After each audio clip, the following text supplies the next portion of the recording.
याद रखिएगा, मेंटली और इमोशनली हमें स्ट्रॉन्ग इसलिए बनना चाहिए क्योंकि हमारे जीवन में कभी भी सुनामी या अर्थक्वेक आ सकते हैं जीवन के। कोई छोड़ के जा सकता है, कोई दिल तोड़ के जा सकता है। 10 तरीके आप जीवन में लगाइए और 2025 को 2024 से बिल्कुल अलग बना लीजिएगा। जहाँ पर भी आपको लगे कि मैं गलत बोल रहा हूँ, वहीं पर आप मुझे टोकिएगा। भाई जो आदमी ये कहता है ना कि मेहनत करो मेहनत करो मेहनत करो, ये वर्ड गलत है। हमारा माइंड मेहनत को नहीं करना चाहता। हमारा माइंड हमेशा एक प्यारे फुल खूबसूरत जोन में रहना चाहता है। Expect the unexpected. 2025 में आप एक्सपेक्ट करें, उम्मीद करें उन चीज़ों की जो आपको लगता है कि ये नहीं होंगी मेरी लाइफ में। संघर्षी जीवन है सचमुच में। अगर ये संघर्ष जीवन है तो जितने लोग संघर्ष कर रहे हैं वो जीवन जी रहे हैं। 4 डिग्री टेम्परेचर और बाहर रिक्शा वाला खड़ा है with due respect to his situation. संघर्ष तो वो मेरे से ज़्यादा कर रहा है। क्या वो जीवन को जी रहा है? इंतजार कर रहा है कि कहीं से एक पुरानी जूते मिल जाए। 4 डिग्री टेम्परेचर में उसको रिक्शा खींचनी पड़ रही है। 2025 में आप एक बिलीफ ले लें कि जो भी आप कर रहे हैं वो एकदम से आप छोड़ें नहीं, लेकिन अगर आप उस कॉस्मिक फील्ड में जाकर बड़ी चीज़ों को एंजॉय करने लगे तो आपका जो थॉट है वो प्रोमिनेंटली आपको दिखाई देगा कि मुझे ये नहीं बल्कि ये करना चाहिए। प्रणाम इंडिया, आप सभी दर्शकों का स्वागत है पॉडकास्ट विद आशा पे। दोस्तों, आज का ये पॉडकास्ट आप लोगों के लिए यूनिवर्स की तरफ से एक गिफ्ट समझेगा, क्योंकि आज का ये podcast life challenging, life changing और इसके साथ ही साथ आई ओपनिंग होने वाला है। पॉडकास्ट शुरू करेंगे, लेकिन मैं आपको पहले ही बता दूं, प्लीज़ आप अपने साथ एक कॉपी पेन ज़रूर लेके बैठिएगा, क्योंकि बीच में आपको ज़रूरत पड़ने ही वाली है। और आज का ये पॉडकास्ट आप शुरू से लेके एंड तक ज़रूर सुनेगा, क्योंकि ये आपके लिए 2025 कैसा बनने वाला है, इस पर आज हम लोग बातचीत करेंगे। और इस पर बातचीत करने के लिए आज हमारे साथ है NLP life coach Ram Verma sir. Sir, आपका बहुत बहुत स्वागत है। Thank you very much. आज मैं कॉपी पेन लेके बैठी हूँ, क्योंकि आज मुझे आपसे 2025 का मास्टर प्लान चाहिए। वो क्या है? आप मुझे हर बार एक चीज़ बोलते हैं कि मेरे पास हर चीज़ का सल्यूशन है, मेरे पास हर प्रॉब्लम का सल्यूशन है। अभी जब हम लोग बाहर बैठे थे, आपने मुझसे ये कहा था कि जो भी आपको गालियाँ देते हैं, जो भी आपको फॉलो नहीं करते, आपकी टेक्निक्स को फॉलो नहीं करते, तो आप उनको कहते ठीक है, आप लोग बाहर चले जाओ, 2 साल बाद आपको मेरे पास ही वापस आना है। इतनी श्योरिटी, इतना कॉन्फिडेंस आपको अपने ज्ञान को लेके, आपको अपनी नॉलेज को लेकर के है, ठीक है। अब वो किस बेस पे है वो आप मुझे आज बताएंगे कि आप इतनी श्योरिटी से कैसे कहते हैं कि हर प्रॉब्लम का सलूशन आपके पास है। 2025, हर इंसान ये सोचता है कि 2024 में जो मैंने गलती की है वो मैं 2025 में नहीं करूँगा। चाहे उसने अपने गोल को लेकर के जो सेट किया होगा 2024 में, वो उसका कंप्लीट नहीं हुआ, तो वो 2025 में दोबारा सेट करेगा कि 2025 में मुझे ये गोल सेट करना है और मुझे अचीव करना है। अब बात करें रिलेशनशिप की, कि जो चीज़ें गलतियां मुझसे पहले हुई है वो 2025 में ना हुए। तो हर इंसान ना 2025 में एक प्लान लेके बैठा है अपने लिए कि मुझे ये चीज़ें करनी है, ये चीज़ें नहीं करनी है। कई लोगों के साथ प्रॉब्लम क्या होती है कि उन्होंने पहले ही 2025 में ये मान लिया है इस एस्ट्रोलॉजी के पास जाके कि मुझे ये उपाय करने हैं और 2025 मेरा बेस्ट होगा। ठीक है, मान लीजिए मैंने एस्ट्रोलॉजी भी कर ली, मैंने न्यूमरोलॉजी भी कर ली, मैंने बहुत सारे बाबाओं के पास जाकर के काले धागे भी बांध लिए, नज़र का कुछ भी कर लिया, लेकिन फिर भी मैं अपनी प्रॉब्लम का सल्यूशन ढूंढ नहीं पा रहा हूँ। तो आप मुझे बताइए, आप राम जी हैं, आप मुझे बताइए 2025 का रामबाण क्या है? देखिए आंचल, सबसे पहली तो बात यह है कि जब आप ये कह रहे हैं कि मेरे पास सभी चीज़ों का सॉल्यूशन है, तो मैं इसको नई तरह से रिफ्रेम कर देता हूँ। इससे पहले कि कोई भी आदमी ऑफेंडेड हो जाए या वो ऐसा लगे कि नाराज़ हो जाए, तो ये बेसिकली मैं ये कहता हूँ कि आपके पास सभी रिसोर्सेज हैं। हाँ। Means you have all the resources. आपके पास सभी संसाधन हैं चीज़ों को ठीक करने के, नया बिलीफ बनाने के, नई पर्सनैलिटी, नया व्यक्तित्व डेवलप करने के, नए सॉल्यूशन को ढूंढने के। मेरे पास समाधान नहीं है आपके लिए। आपके पास वो सारी की सारी पोटेंशियल या शक्तियाँ हैं जिनके द्वारा आप अपने पोटेंशियल को बेहतर तरीके से ढूंढ कर अपने विकल्पों को ठीक कर सकते हैं। मैं ये कह रहा हूँ, और मैं इसलिए कह रहा हूँ क्योंकि मेरे पास हर चीज़ बहुत सारे रेफरेंसेस हैं। बहुत सारी बीमारियां जिनको ये कहा गया इलाज है, मेरे पास बहुत सारे रेफरेंसेस हैं जहाँ पर लोगों ने ठीक कर लिया। मेरे पास ऐसे बहुत सारे रेफरेंसेस हैं। मैंने ऑटोबायोग्राफीज पढ़ी हुई हैं या मैं किताबें पढ़ता रहता हूँ, और मैं देखता हूँ कि यार इस सिचुएशन को आज तक मैं ये सोच रहा था ये कभी पूरी नहीं हो सकती या ये ठीक नहीं हो सकती, पर उसे भी लोगों ने ठीक कर लिया। तो वो जो रेफरेंसेस हैं उनके वजह से मैं ये कहता हूँ कि आपके पास इस समय चीज़ों को ठीक करने के सारे रिसोर्सेज हैं। वो दूसरी बात है कि आपके पास वो तरीका है या नहीं है।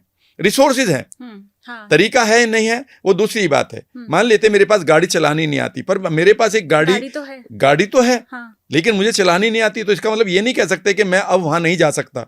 इसलिए नहीं जा सकते कि गाड़ी नहीं है, बल्कि इसलिए नहीं जा सकते क्योंकि आपने उसको नहीं चलाना सीखा। Is that right? जबकि आपके पास गाड़ी चलाने के रिसोर्सेज हैं।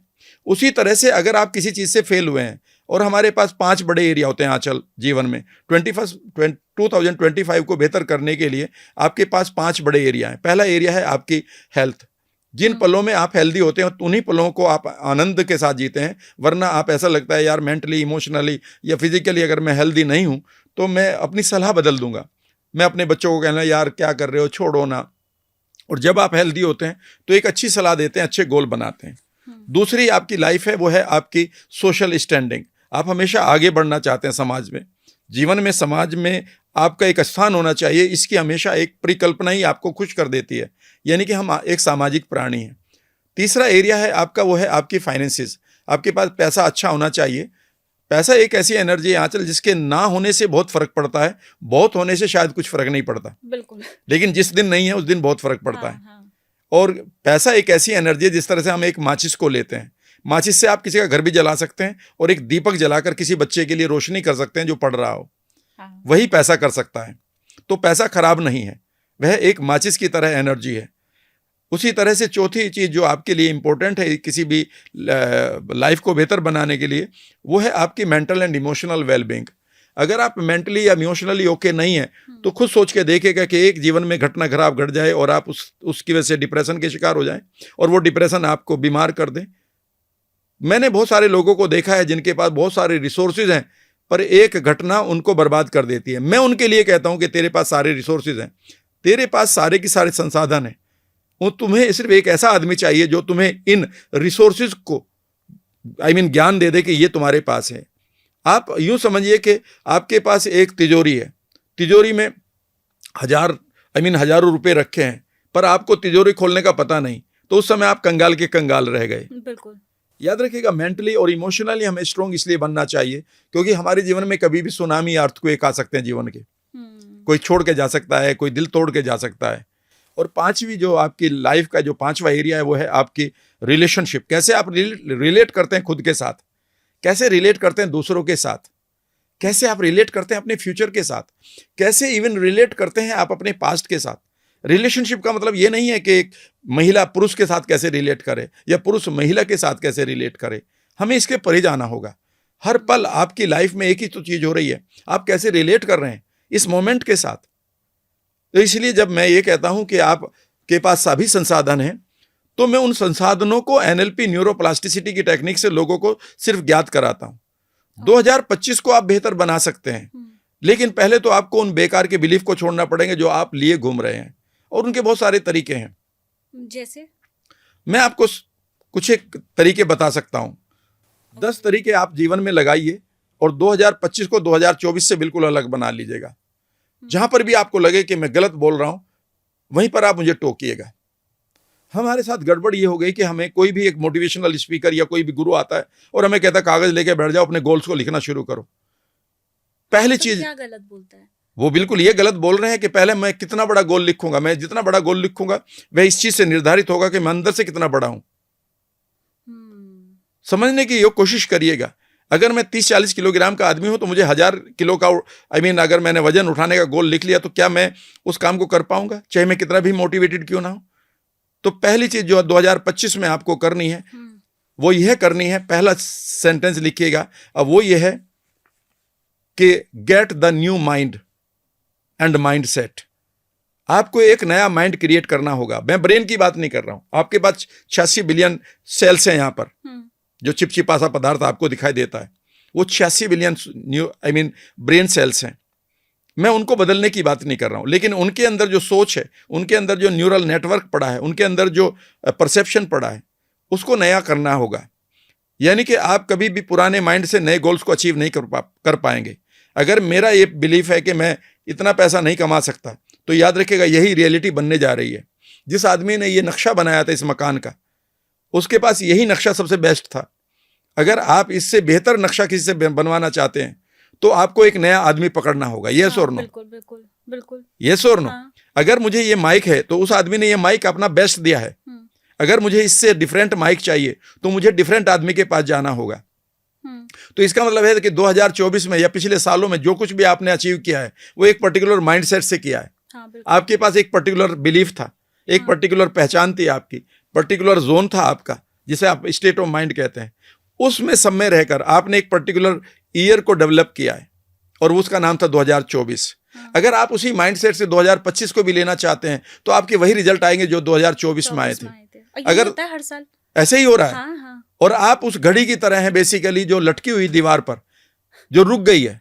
कभी आप उसमें डंडल मारकर चलाते थे हम गांव में, कभी हिलाकर चलाते थे, कभी चिल्लाते थे अरे इसे एक बार और हिलाओ, ठोकते थे उसको और वो चलने लगती थी और थोड़े दिन बाद वो बंद हो जाती थी। और बंद होने के बाद ऐसा लगता था कि अब ये बंद हो चुकी है तो ये समय यहीं रुक गया है, जबकि समय भागता जा रहा है लेकिन ये घड़ी यहीं रुकी हुई है। यही आपके साथ होता है। आपको एक मोटिवेशन मिलता है और आप ये कहते हैं कि नया गोल बनाओ। आपने माइंड नहीं बदला, आप उसी माइंडसेट से नए गोल बनाते हो। इस साल मैं 10 लाख रुपए कमाऊंगा, अब मैं सेहत बनाऊंगा, अब मैं योगा करूंगा, अब मैं इन लोगों से ऐसे बातें करूंगा, अब मैं अपनी भूख को ऐसे रोकूंगा, ऐसे मैं अपनी प्यास को ठीक करूंगा, जो भी आपकी रिक्वायरमेंट है। लेकिन आप थोड़े दिन के बाद उस मोटिवेशन को लेकर, यानी कि उस ठोक पीट को लेकर थोड़े दिन तक आप चलते हैं और जनवरी फरवरी खत्म होते होते ही आप उसी तरह से घड़ी की तरह रुक जाते हैं और एक जगह लटक जाते हैं और आपको लगता है कि समय रुक गया है मेरे लिए। समय भागता जा रहा है और आप रुक गए हैं, पर आपको लगता है मेरे लिए तो और समय है, थोड़े दिन बाद कर लूंगा, थोड़े दिन बाद कर लूंगा, थोड़े दिन बाद कर लूंगा। और एक टाइम आता है कि फिर आप कहते हैं यार ये भी साल गया। और कई बार आपकी हंसी आती है अपराध बोध के साथ, यार ये हो क्या रहा मेरे साथ। आपके साथ ही हर बार होगा, क्योंकि आपने अपने माइंड को नए तरीके से डेवलप ही नहीं किया। मैं कॉमर्स का स्टूडेंट हूं तो मैं कैसे मैथमेटिक्स या मैं फिजिक्स पढ़ लूंगा अगर मैंने फिजिक्स नहीं पढ़ी। आप 2024 में जिस पैटर्न को लेकर चल रहे हैं तो पहला काम है आप अपने माइंड को रिन्यू करें। और रिन्यू करने का तरीका है, पहला ही पॉइंट मैं बता रहा हूं, सबसे पहले आप अपने पास्ट के रेफरेंसेस को खत्म करें अपने दिमाग से। मैं इतना ही कर सकता हूं, पुराने बिलीफ पड़े आपके पास, पैसा बेकार की चीज है, मेरे से ये नहीं होगा, ये बीमारियां ठीक नहीं होती। इन आवाजों को बंद करें, इनकी इमेजेस को आप डिलीट करें। ये NLP के द्वारा हो सकता है। आप अपनी इमेज को बड़ा करना शुरू करें। आपके पास हो सकता है कि पास्ट के फेलियर ने आपकी इमोशनल वेलबींग को पूरी तरह से घायल किया हुआ हो, विष भरा हुआ हो। आप एक विशैली सेल्फ इमेज के साथ कैसे एक बढ़िया गोल को बना सकते हैं। कितने बड़े मोटिवेशनल स्पीकर आपको बाहर से कहते रहेंगे, एक दिन कहो कि तुम 1000 किलो के वेट को उठा लोगे, कहो कि 1000 किलो के वेट को उठा लोगे। आप कह भी सकते हैं, लेकिन रियलिटी यह है कि आपका वेट ही 30 किलोग्राम है। अगर आपने वो वेट उठा भी लिया थोड़ी देर के लिए, 1 सेकंड के लिए, 2 सेकंड के लिए, तो 2 चीजें होने जा रही हैं। एक, आपकी बॉडी डिस्ट्रक्चर होने जा रही है, और दूसरा, जीवन भर आपको इससे एंग्जाइटी आ जाएगी कि ये गोल मेरे बस का नहीं है, क्योंकि इस गोल ने मुझे थका दिया, हरा दिया है। आपने कहा कि जैसे आपके मन में अगर विषैली चीजें हैं कि आपको बार बार आपका मन रोक रहा है किसी चीज को लेकर, तो आप एक गोल सेट नहीं कर सकते। तो ठीक है, एक चीज में मैं ठीक कर लूंगी, लेकिन जो मेरे साथ जो इतने जो 10 रायते फैले हुए हैं मेरी लाइफ के, तो मैं हर चीज को कैसे ठीक कर पाऊंगी? यही बिल्कुल आप कर सकते हैं। सबसे पहली बात यही है कि आप बाहर की दुनिया को अगर ठीक करने पर लगेंगे तो वो 10 रायते नहीं है, अभी शाम तक 10 और आ जाएंगे। सबसे पहली चीज है कि आपको अपने इंटरनल वर्ल्ड को ठीक करना है। आखिर वो आपका माइंड उन रायतों को ही क्यों अट्रैक्ट कर रहा है, जबकि वहां दूसरे आपके पास अमृत की बोतलें भी भरी हो सकती हैं, अमृत की चीजें भी तो हो सकती हैं। आप उन्हीं को क्यों देख पा रही हैं? इसलिए देख पा रही हैं क्योंकि आपका सेकंड पार्ट जो मैं अभी बताऊंगा वो इसका तरीका मिल जाएगा। तो पहली चीज है, आपको एक नई पहचान बनानी होगी। ठीक है। आपको पुरानी पहचान को छोड़ना होगा, जैसे एक सांप अपनी केंचुली को छोड़ता है। आपको पुराने बिलीफ को छोड़ना होगा। आपको पुराने के पूरे पास्ट को अपने पीछे धकेलना होगा, जो सामने खड़ा है। कई बार तुम नहीं जानते मेरे साथ क्या हुआ। कई बार लोग ऐसे करते हुए हाथों को यहाँ लाते हैं, और मैं एकदम से कह देता हूँ ये NLP की टेक्निक है। इस समय आपका पास्ट आपके प्रेजेंट में फ्यूचर के को रोके बैठा है। आपका हाथ यहाँ आ रहा है, ये पीछे क्यों नहीं गया? इसका मतलब यह है कि आपको उन टेक्निक्स के द्वारा अपने पास्ट के रेफरेंसेस को डिलीट करना होगा जो आपको रोक रहे हैं। आपको उन आवाज़ों को म्यूट करना होगा जो आपके लिए नेगेटिव हैं। आपको उन इमोशनल पॉइजन्स को अपनी बॉडी से बहाना होगा जो आप लिए घूम रहे हैं। आपको उन रंजिशों को, उन रिवेंज को हटाना होगा जो आपको इस समय पकड़े बैठे हैं। आपको उन सेल्फ डाउट को रिजोल्व करना होगा अंदर जाकर, जो टेक्निक से हो सकते हैं। तो ये पहला काम है। अगर आप 2025 में कुछ भी करना चाहते हैं तो सबसे पहला काम करेंगे कि आप किसी अच्छे से ट्रेनर के पास जाएं। यहां पर मोटिवेशनल स्पीकर काम नहीं करेगा, विद ड्यू रेस्पेक्ट। मैं किसी के खिलाफ नहीं हूं, लेकिन मैं ये नहीं चाहता हूं दुनिया में कि आप मुझे ये बताएं ये करना चाहिए, ये करना चाहिए। ये तो सब बता देंगे, चाहिए इस दुनिया में सबको मालूम है। हर एक आदमी को पता है उसे अपने बीवी बच्चों से प्यार करना चाहिए, फिर लड़ाई क्यों हो रही है? हर एक आदमी को पता है जो मोटा हो गया, 3 में से 1 आदमी ओवर वेट है हमारे देश में, एडल्ट में 3 में से 1। सबको पता है कि उसका परफेक्ट वेट होना चाहिए, क्यों नहीं हो रहा? सबको पता है जिसका बीपी 200 पहुंच गया, 120/80 होना चाहिए। सबको पता है कि मुझे ये मिठाई नहीं खानी चाहिए, मुझे ये ज़्यादा तेल नहीं खाना चाहिए, मुझे ये ज़्यादा नमक नहीं खाना चाहिए, मुझे शराब नहीं पीनी चाहिए। चाहिए तो सबको मालूम है, हर एक आदमी चाहिए पढ़ा रहा है। इस चाहिए का मैं लेकर क्या करूं? अब यही वाली बात होती है, आपने कहा अब जो भी सीट पे बैठता है, चाहे आज आप बैठे हैं मेरे सामने, तो आप मुझे अपनी चीज़ के लिए बेस्ट बताएंगे कि भाई हमें ये करना चाहिए। मैं एक आम इंसान की बात बता रही हूँ, आपकी जगह कोई एस्ट्रोलॉजर बैठेगा तो वही कहेगा कि एस्ट्रोलॉजी में ही सारे इसके सोल्यूशन है। न्यूमरोलॉजिस्ट कोई बैठेगा तो वो न्यूमरोलॉजी के बारे में बताएगा यही एक सोल्यूशन है।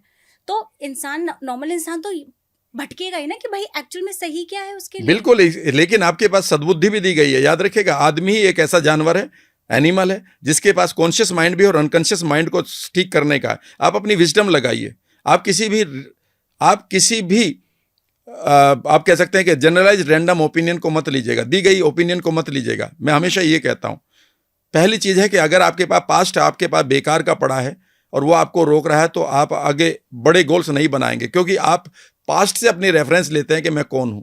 तो 2025 में सबसे पहली चीज है कि आप अपने पास्ट से फ्री होने की कोशिश करें, जो आपके अंदर नेगेटिव हार्मोन्स पैदा कर रहा है। मैं साइंस की बात कर देता हूं आपको, न मैं न्यूमरोलॉजी की बात कर रहा हूं, न एस्ट्रोलॉजी की बात कर रहा हूं। अगर आपके अंदर नेगेटिव थॉट आपके ग्लैंड्स को मार रहे हैं, तो नेचुरली आप मोटे होंगे ही होंगे, आपको डायबिटीज होगी। सवाल यह है कि पहले उन जो हादसे पड़े हैं उन्हें तो आपको हटाना पड़ेगा ना। एक तरफ तो आपके हाथ से जूं के त्यों है। अच्छा, मुझे एक बात बताइए, आपके पास एक बर्तन है, बर्तन में ऑलरेडी मान लेते हैं और 10 लीटर का एक बर्तन है, 1 लीटर उसमें कीचड़ है, सीवर का पानी भरा पड़ा है, कीचड़ भरा पड़ा है गंदा सा, ठीक है ना। बाकी 9 लीटर उसमें खाली है जगह। और अब आप कहते हैं कि राम सर इसमें मुझे मिल्क डालिए, और मैं एक स्वच्छ मिल्क लेकर आता हूं, दूध लेकर आता हूं। जब तक वो मेरे हाथ में है, वो क्या है? वो दूध है। जैसे ही मैंने आपके डब्बे में डाला, वो क्या हो गया? दूध के कीचड़। और अब कीचड़ कितना हो गया? 2 लीटर हो गया। पहले कितना था? 1 लीटर। अब आपने कहा 2 लीटर और डाल दो, मैंने 2 लीटर और डाल दिया। अब टोटल वेट कितना हो गया? 4 लीटर। लेकिन 4 लीटर दूध के 4 लीटर कीचड़। इसका मतलब यह है कि अगर आपका माइंड ऑलरेडी डिस्टोर्टेड बिलीफ को लिए घूम रहा है, अगर बेकार की पहचान को लिए घूम रहा है, बेकार के यकीनों को लिए घूम रहा है, बेकार के संस्कारों को, वैल्यूज को लिए घूम रहा है, तो जिसमें जितनी चीजें अच्छी डालेंगे, वो अच्छी चीजें क्या बन जाएंगी? वही कीचड़। यह नेचर का रूल है। तो पहली चीज है कि आप अपने माइंड को रिन्यू करें। जो डिस्पेंजा के पहले टॉपिक को मुझे बहुत अच्छा लगता है, जिसका नाम है क्वांटम यू। उस किताब का नाम है breaking the habits of being yourself. उन्होंने एक ही बात कही है कि लोग पहली गलती ये करते हैं कि वो अपने फ्यूचर को उस माइंडसेट से तैयार करते हैं जो उन्होंने पास्ट में झेला है। हाँ, यही तो गड़बड़ करते हैं। तो पहली चीज तो आपने ये करी। 10 में से मैं पहली चीज को बता रहा हूं। और यहाँ पर आपके लिए कोई भी ट्रेनर आपकी हेल्प कर सकता है। कोई न्यूरोप्लास्टिसिटी पढ़ाता हो, बढ़िया सा ट्रेनर, कोई आपको बहुत बढ़िया सी NLP पढ़ाता हो, बहुत बढ़िया सी आपकी हार्ट कोहेरेंस को ठीक कर दे। हार्ट में कुछ बढ़ रहा है, माइंड में कुछ बढ़ रहा है, इसकी बात मैं बाद में कब भी करूंगा, या अभी आएगा। तो पहला चीज 2025 में आज बैठकर ये करें कि मुझे अपने माइंड को रिन्यू करना है, क्योंकि जैसे ही आप माइंड को रिन्यू करेंगे, आपका विजन बदलना शुरू हो जाएगा। पहली बार आपको किसी बाहर के मोटिवेशन की जरूरत नहीं पड़ेगी कि मेरा गोल क्या होना चाहिए। जब आपकी आंखें डिफरेंटली देखेंगी, तो एक एक चीज को देख लेंगी कि यहाँ मैं क्या कर रहा हूँ और क्या नहीं कर रहा हूँ। अभी तो आपको अपनी गलतियां ही नहीं दिखाई देती, क्योंकि आप उसी माइंडसेट से ही जी रहे हो जिन माइंडसेट ने ये गलतियों को एक्सेप्ट किया था। जिस माइंडसेट से आपने गलतियों को एक्सेप्ट किया या पैदा किया, अगर वही माइंडसेट है तो आप कैसे बदल देंगे? आपको वो सलाहकारी दुश्मन लगेगा, क्योंकि वह तो आपके माइंडसेट का पैटर्न था गलती। लोगों को वो गलती दिखाई दे रहा। जब आप एक नया माइंड लेंगे तो आपको अपनी गलतियां दिखाई देंगी। We are wise for others. तो पहले हमें अपने पास्ट में जाकर के उस पैटर्न को देखना पड़ेगा जहां हमने गलतियां की है। नहीं, ये नहीं देखना होगा, बल्कि आपको एक पूरी तरह से 4 चीजों को बदलना होगा। पहली चीज है उसमें आपकी पहचान, यानी कि अगर आप एक पीड़ित भाव से बड़े होकर यहां तक आए हैं, आप फेलियर के रूप में 2023 2024 में फेल हुए हैं कई बार, उसी माइंडसेट से अगर यहां पर आए तो आपकी पहचान यहां पर फेलियर की है। अगर आप 20 सालों से बीमार पड़ते जा रहे हैं, 20 सालों से आप ये पढ़ते जा रहे हैं कि कैंसर लाइलाज है, 20 सालों से ये सुनते जा रहे हैं कि डायबिटीज ठीक नहीं होती, 20 सालों से ये सुनते जा रहे हैं कि रिश्ते जी का जंजाल है, बचपन से ये सुनते जा रहे हैं कि शादी वो लड्डू है जिसे खाओगे तो पछताओगे, नहीं खाओगे तो पछताओगे। अगर ये बिलीफ आपके हैं तो इसी बिलीफ को लेकर तो आप 2025 में एंटर कर रहे हो ना। हाँ। तो ये जो बिलीफ है इनको तो आपने स्वीकार कर लिया था ना। क्योंकि ये स्वीकार कर लिया था हाँ। तो आप इसी स्वीकृति के साथ ही तो नए साल को क्रिएट करेंगे ना। तो इसका मतलब है कि अब आपको एक पहला काम करना अपने ऊपर, या तो आप अच्छी किताबें पढ़ें या अच्छे मेंटर्स को लें कि इन बेकार के बिलीफ से बाहर आ जाए। ये बिलीफ यूनिवर्सल ट्रुथ नहीं है कि 2 और 2 4 होता है। ये बिलीफ किसी व्यक्ति के द्वारा दिए गए हैं आपके पास, और इनको छोड़ने का आपके पास कभी भी राइट है और अधिकार है। मैं ये कह रहा था कि जिन पलों में आपने किसी गलती को शुरू किया है, जिन पलों में आपने अपने मोटापे को बढ़ाया है, जिन पलों में आपने अपने पैसे से नफरत करनी शुरू कर दी है, जिन माइंडसेट ने आपके पैसे को बर्बाद करने की ठान ली है, अगर वही माइंडसेट आज रहा तो आज आप कैसे अपनी बीमारी को ठीक कर लेंगे? क्योंकि माइंडसेट तो वही है जिसने बीमार किया था। यही तो आइंस्टाइन कहता है कि जिस पॉइंट ऑफ व्यू से आपने चीजों को खराब किया था, उस पॉइंट ऑफ व्यू से चीज को ठीक कैसे कर लेंगे? तो पहली चीज है कि आपको नया माइंड लेना है। ये पहली चीज है, अपनी न्यू आइडेंटिटी। ठीक है ना, नई आइडेंटिटी गेन करिए। अब दूसरी चीज है 2025 में जो आपको लेनी है, और वो है क्या? रेटिकुलर एक्टिवेटिंग सिस्टम को समझना। आप कहेंगे ये क्या बला आ गई? RAS, जिसके बारे में मैं बार बार बात कर रहा हूं। हाँ, ठीक है ना।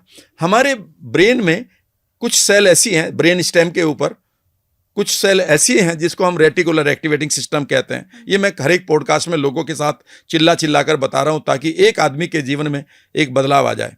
हमारे पास कुछ ऐसी ब्रेन सेल्स हैं जो हमें पूरी तरह से गाइड करती हैं डिवाइनली। वो हमारे सबकॉन्शियस का पार्ट है, उसे हम रेटिकुलर एक्टिवेटिंग सिस्टम कहते हैं।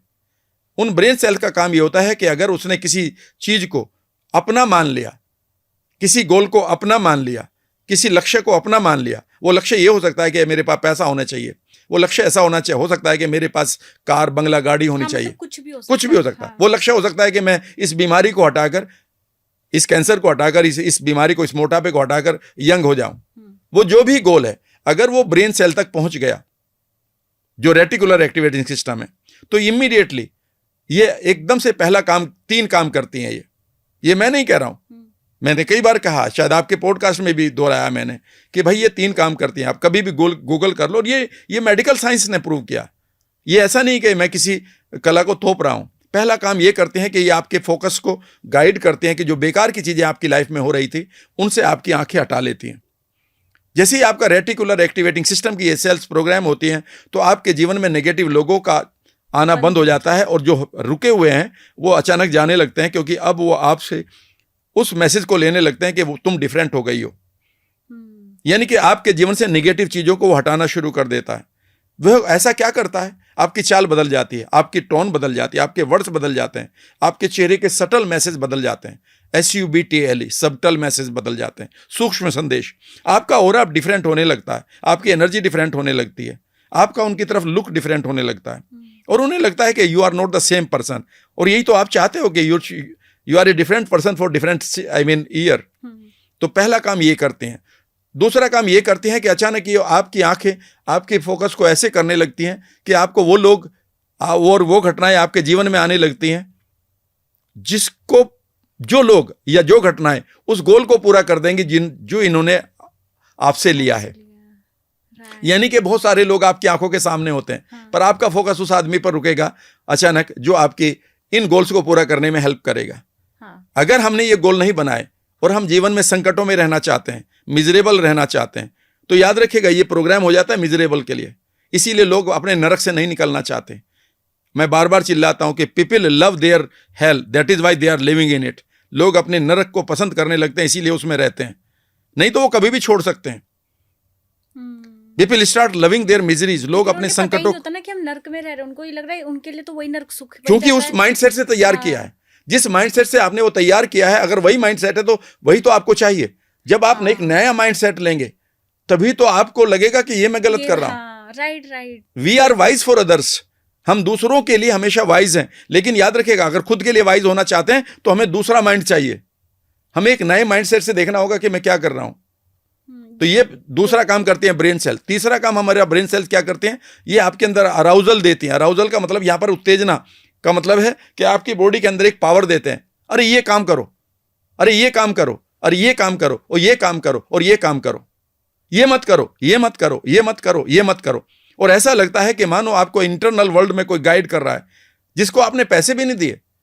बाहर वाले मोटिवेशनल स्पीकर को तो आप पैसे भी देने पड़ते हैं, समय भी देना है, तो अंदर से आवाज आएगी। तो याद रखिएगा 2025 में आप रेटिकुलर एक्टिवेटिंग सिस्टम को समझिए। जैसे ही आप इसको समझेंगे, अब तीसरी चीज यहां पर है, इसे प्रोग्राम करें। इससे पहले कि आप मेहनत करें जनवरी, फरवरी, मार्च, और मार्च तक आते आते थक जाएं। भाई जो आदमी ये कहता है ना कि मेहनत करो, मेहनत करो, मेहनत करो, ये वर्ड गलत है। हमारा माइंड मेहनत को नहीं करना चाहता। हमारा माइंड हमेशा एक प्यारे फुल खूबसूरत जोन में रहना चाहता है। क्यों, हमें तो शुरू से यही सिखाया है कि अगर आपको अपना गोल अचीव करना है तो आपको एफर्ट्स डालने पड़ेंगे। बिल्कुल, कहीं वो दूसरों को मेहनत लगेगी। आपने मुझे देखा मैं कितने घंटे पढ़ता हूं, ठीक है ना, हर टाइम पढ़ता रहता हूं, मेरी आंखें दुखने लगती है। आपके अनुसार ये मेहनत है, मेरे अनुसार ये जोन में रहना है।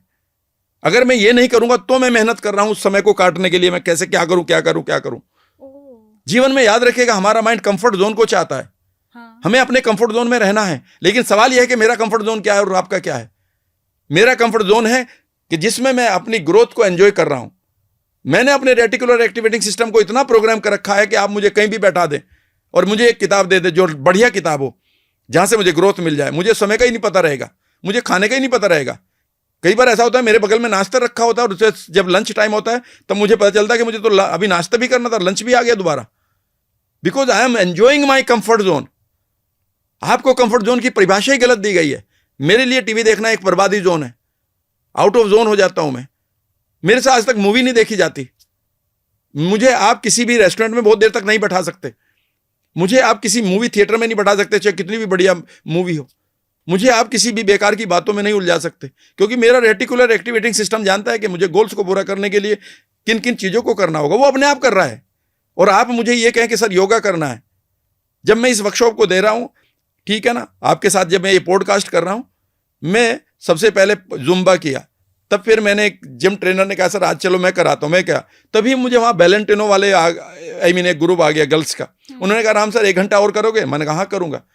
पूरे 3 घंटे मैंने जिम में एंजॉय किया, 2 घंटे डांस किया, 1 घंटा वो हल्का फुल्का जिम किया, क्योंकि वो मेरे रेटिकुलर एक्टिवेटिंग सिस्टम है अपनी सेहत को बढ़िया रखना। मुझे उसके लिए प्रयास नहीं करना पड़ा, थकान हुई है, संघर्ष नहीं किया। इन दोनों में बड़ा फर्क है। मेहनत नहीं की मैंने, एंजॉय किया, थकान हुई है। थकान अलग बात है, थकान बिल्कुल अलग बात है। तो दूसरी बात, जैसे ही आप जीवन में एक बात बताओ, नदी को प्रयास करना पड़ता है बहने के लिए। सूरज को जब आपके पास रोशनी आती है, मेहनत से आती है, पौधा मेहनत से बढ़ता है, बच्चा मेहनत से बढ़ रहा है। याद रखिएगा ये सब मेहनत वर्ड जो है एंटी माइंड है, एंटी नेचर है, लेकिन आपको यही पढ़ाया गया। उसे एंजॉय करिए ना उस काम को। Make your vocation your vacation, एक चीज लिख लो बस, आप अपने वोकेशन को ही अपनी वैकेशन बना लो ना। तो अगर मैं अपने माइंड को 2025 के लिए उसको रीप्रोग्राम कर रही हूँ, तो इसमें भी तो मुझे एफर्ट डालना ही पड़ेगा ना। अब यही बात है, अब वो एफर्ट अगर तुम डाल रहे हो तो वो एफर्ट आपका वोकेशन की तरह नहीं, वैकेशन की तरह हो, जो तीसरा पॉइंट है।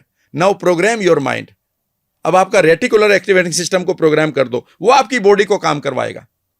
अभी आप क्या कर रहे हैं, आप कॉन्शियसली माइंड से बॉडी से काम करवा रहे हैं, जल्दी उठना है, कल उठना, और अचानक फिर आपको कहे यार कल उठेंगे, क्योंकि बॉडी तो तैयार नहीं थी। रेटिकुलर एक्टिवेटिंग सिस्टम प्रोग्राम था सोने के लिए, और आपने लगा दिया अलार्म, और अलार्म लगाकर एकदम से कह दिया कि आज मैं उठूंगा, और जैसे ही उठूंगी आवाज आई टर्न टर्न टर्न, और एकदम से माइंड क्या कहेगा, वो किस चीज के लिए प्रोग्राम था, सोने के लिए।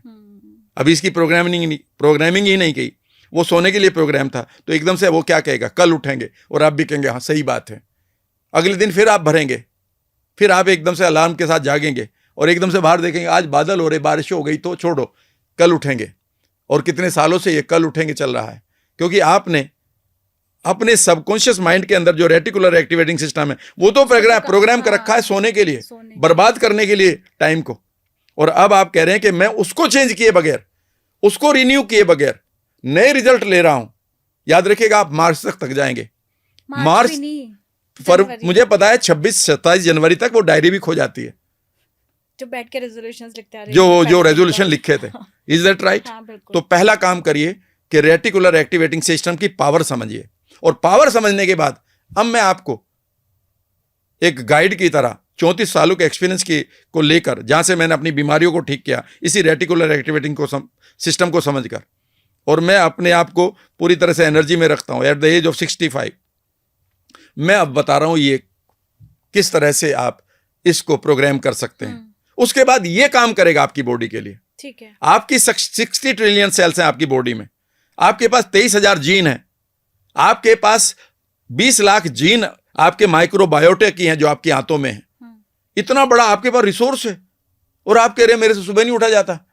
यानी कि 23,000 जीन्स हैं आपके पास, 60 ट्रिलियन सेल्स हैं, 100 ट्रिलियन बैक्टीरिया हैं, उन 100 ट्रिलियन बैक्टीरिया में 20 लाख जीन्स हैं जो आपके एक थॉट से प्रोग्राम हो सकती है, लेकिन एक भी नहीं हुई। और आप कह रहे हैं कि जी मैं बहुत सारी वीडियो सुनूंगा।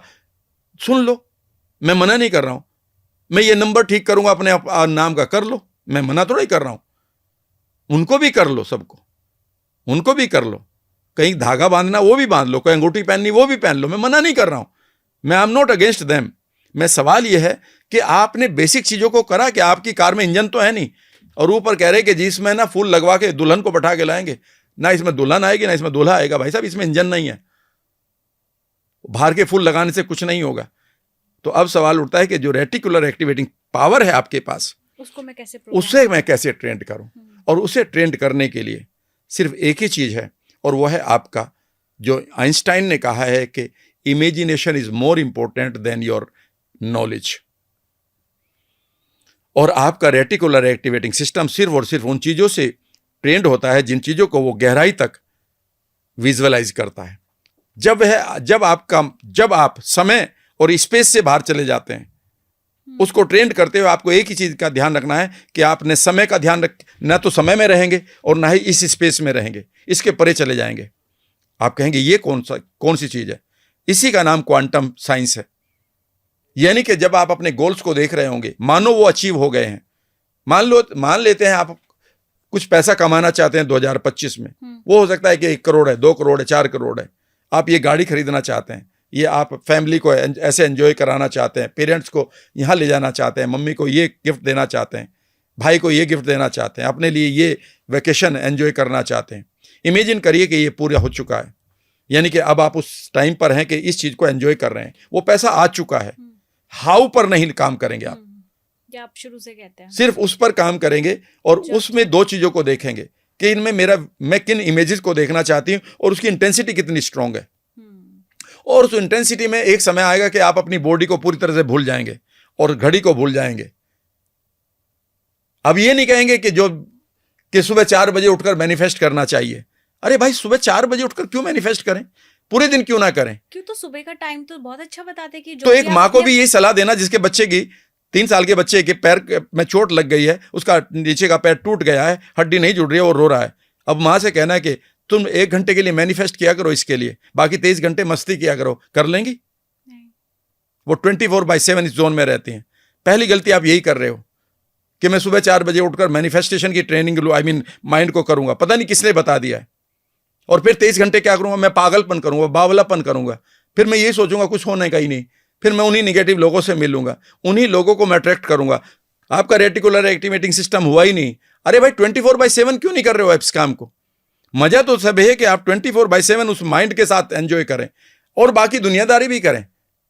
यानी कि जब आप खाना भी खा रहे हो तब भी आपका माइंड उसी जगह पर काम कर रहा हो, जब आप सो रहे हो तब भी कर रहा हो, किसी के साथ बात कर रहे हो तब भी आपका माइंड अपने काम पर लगा हुआ हो।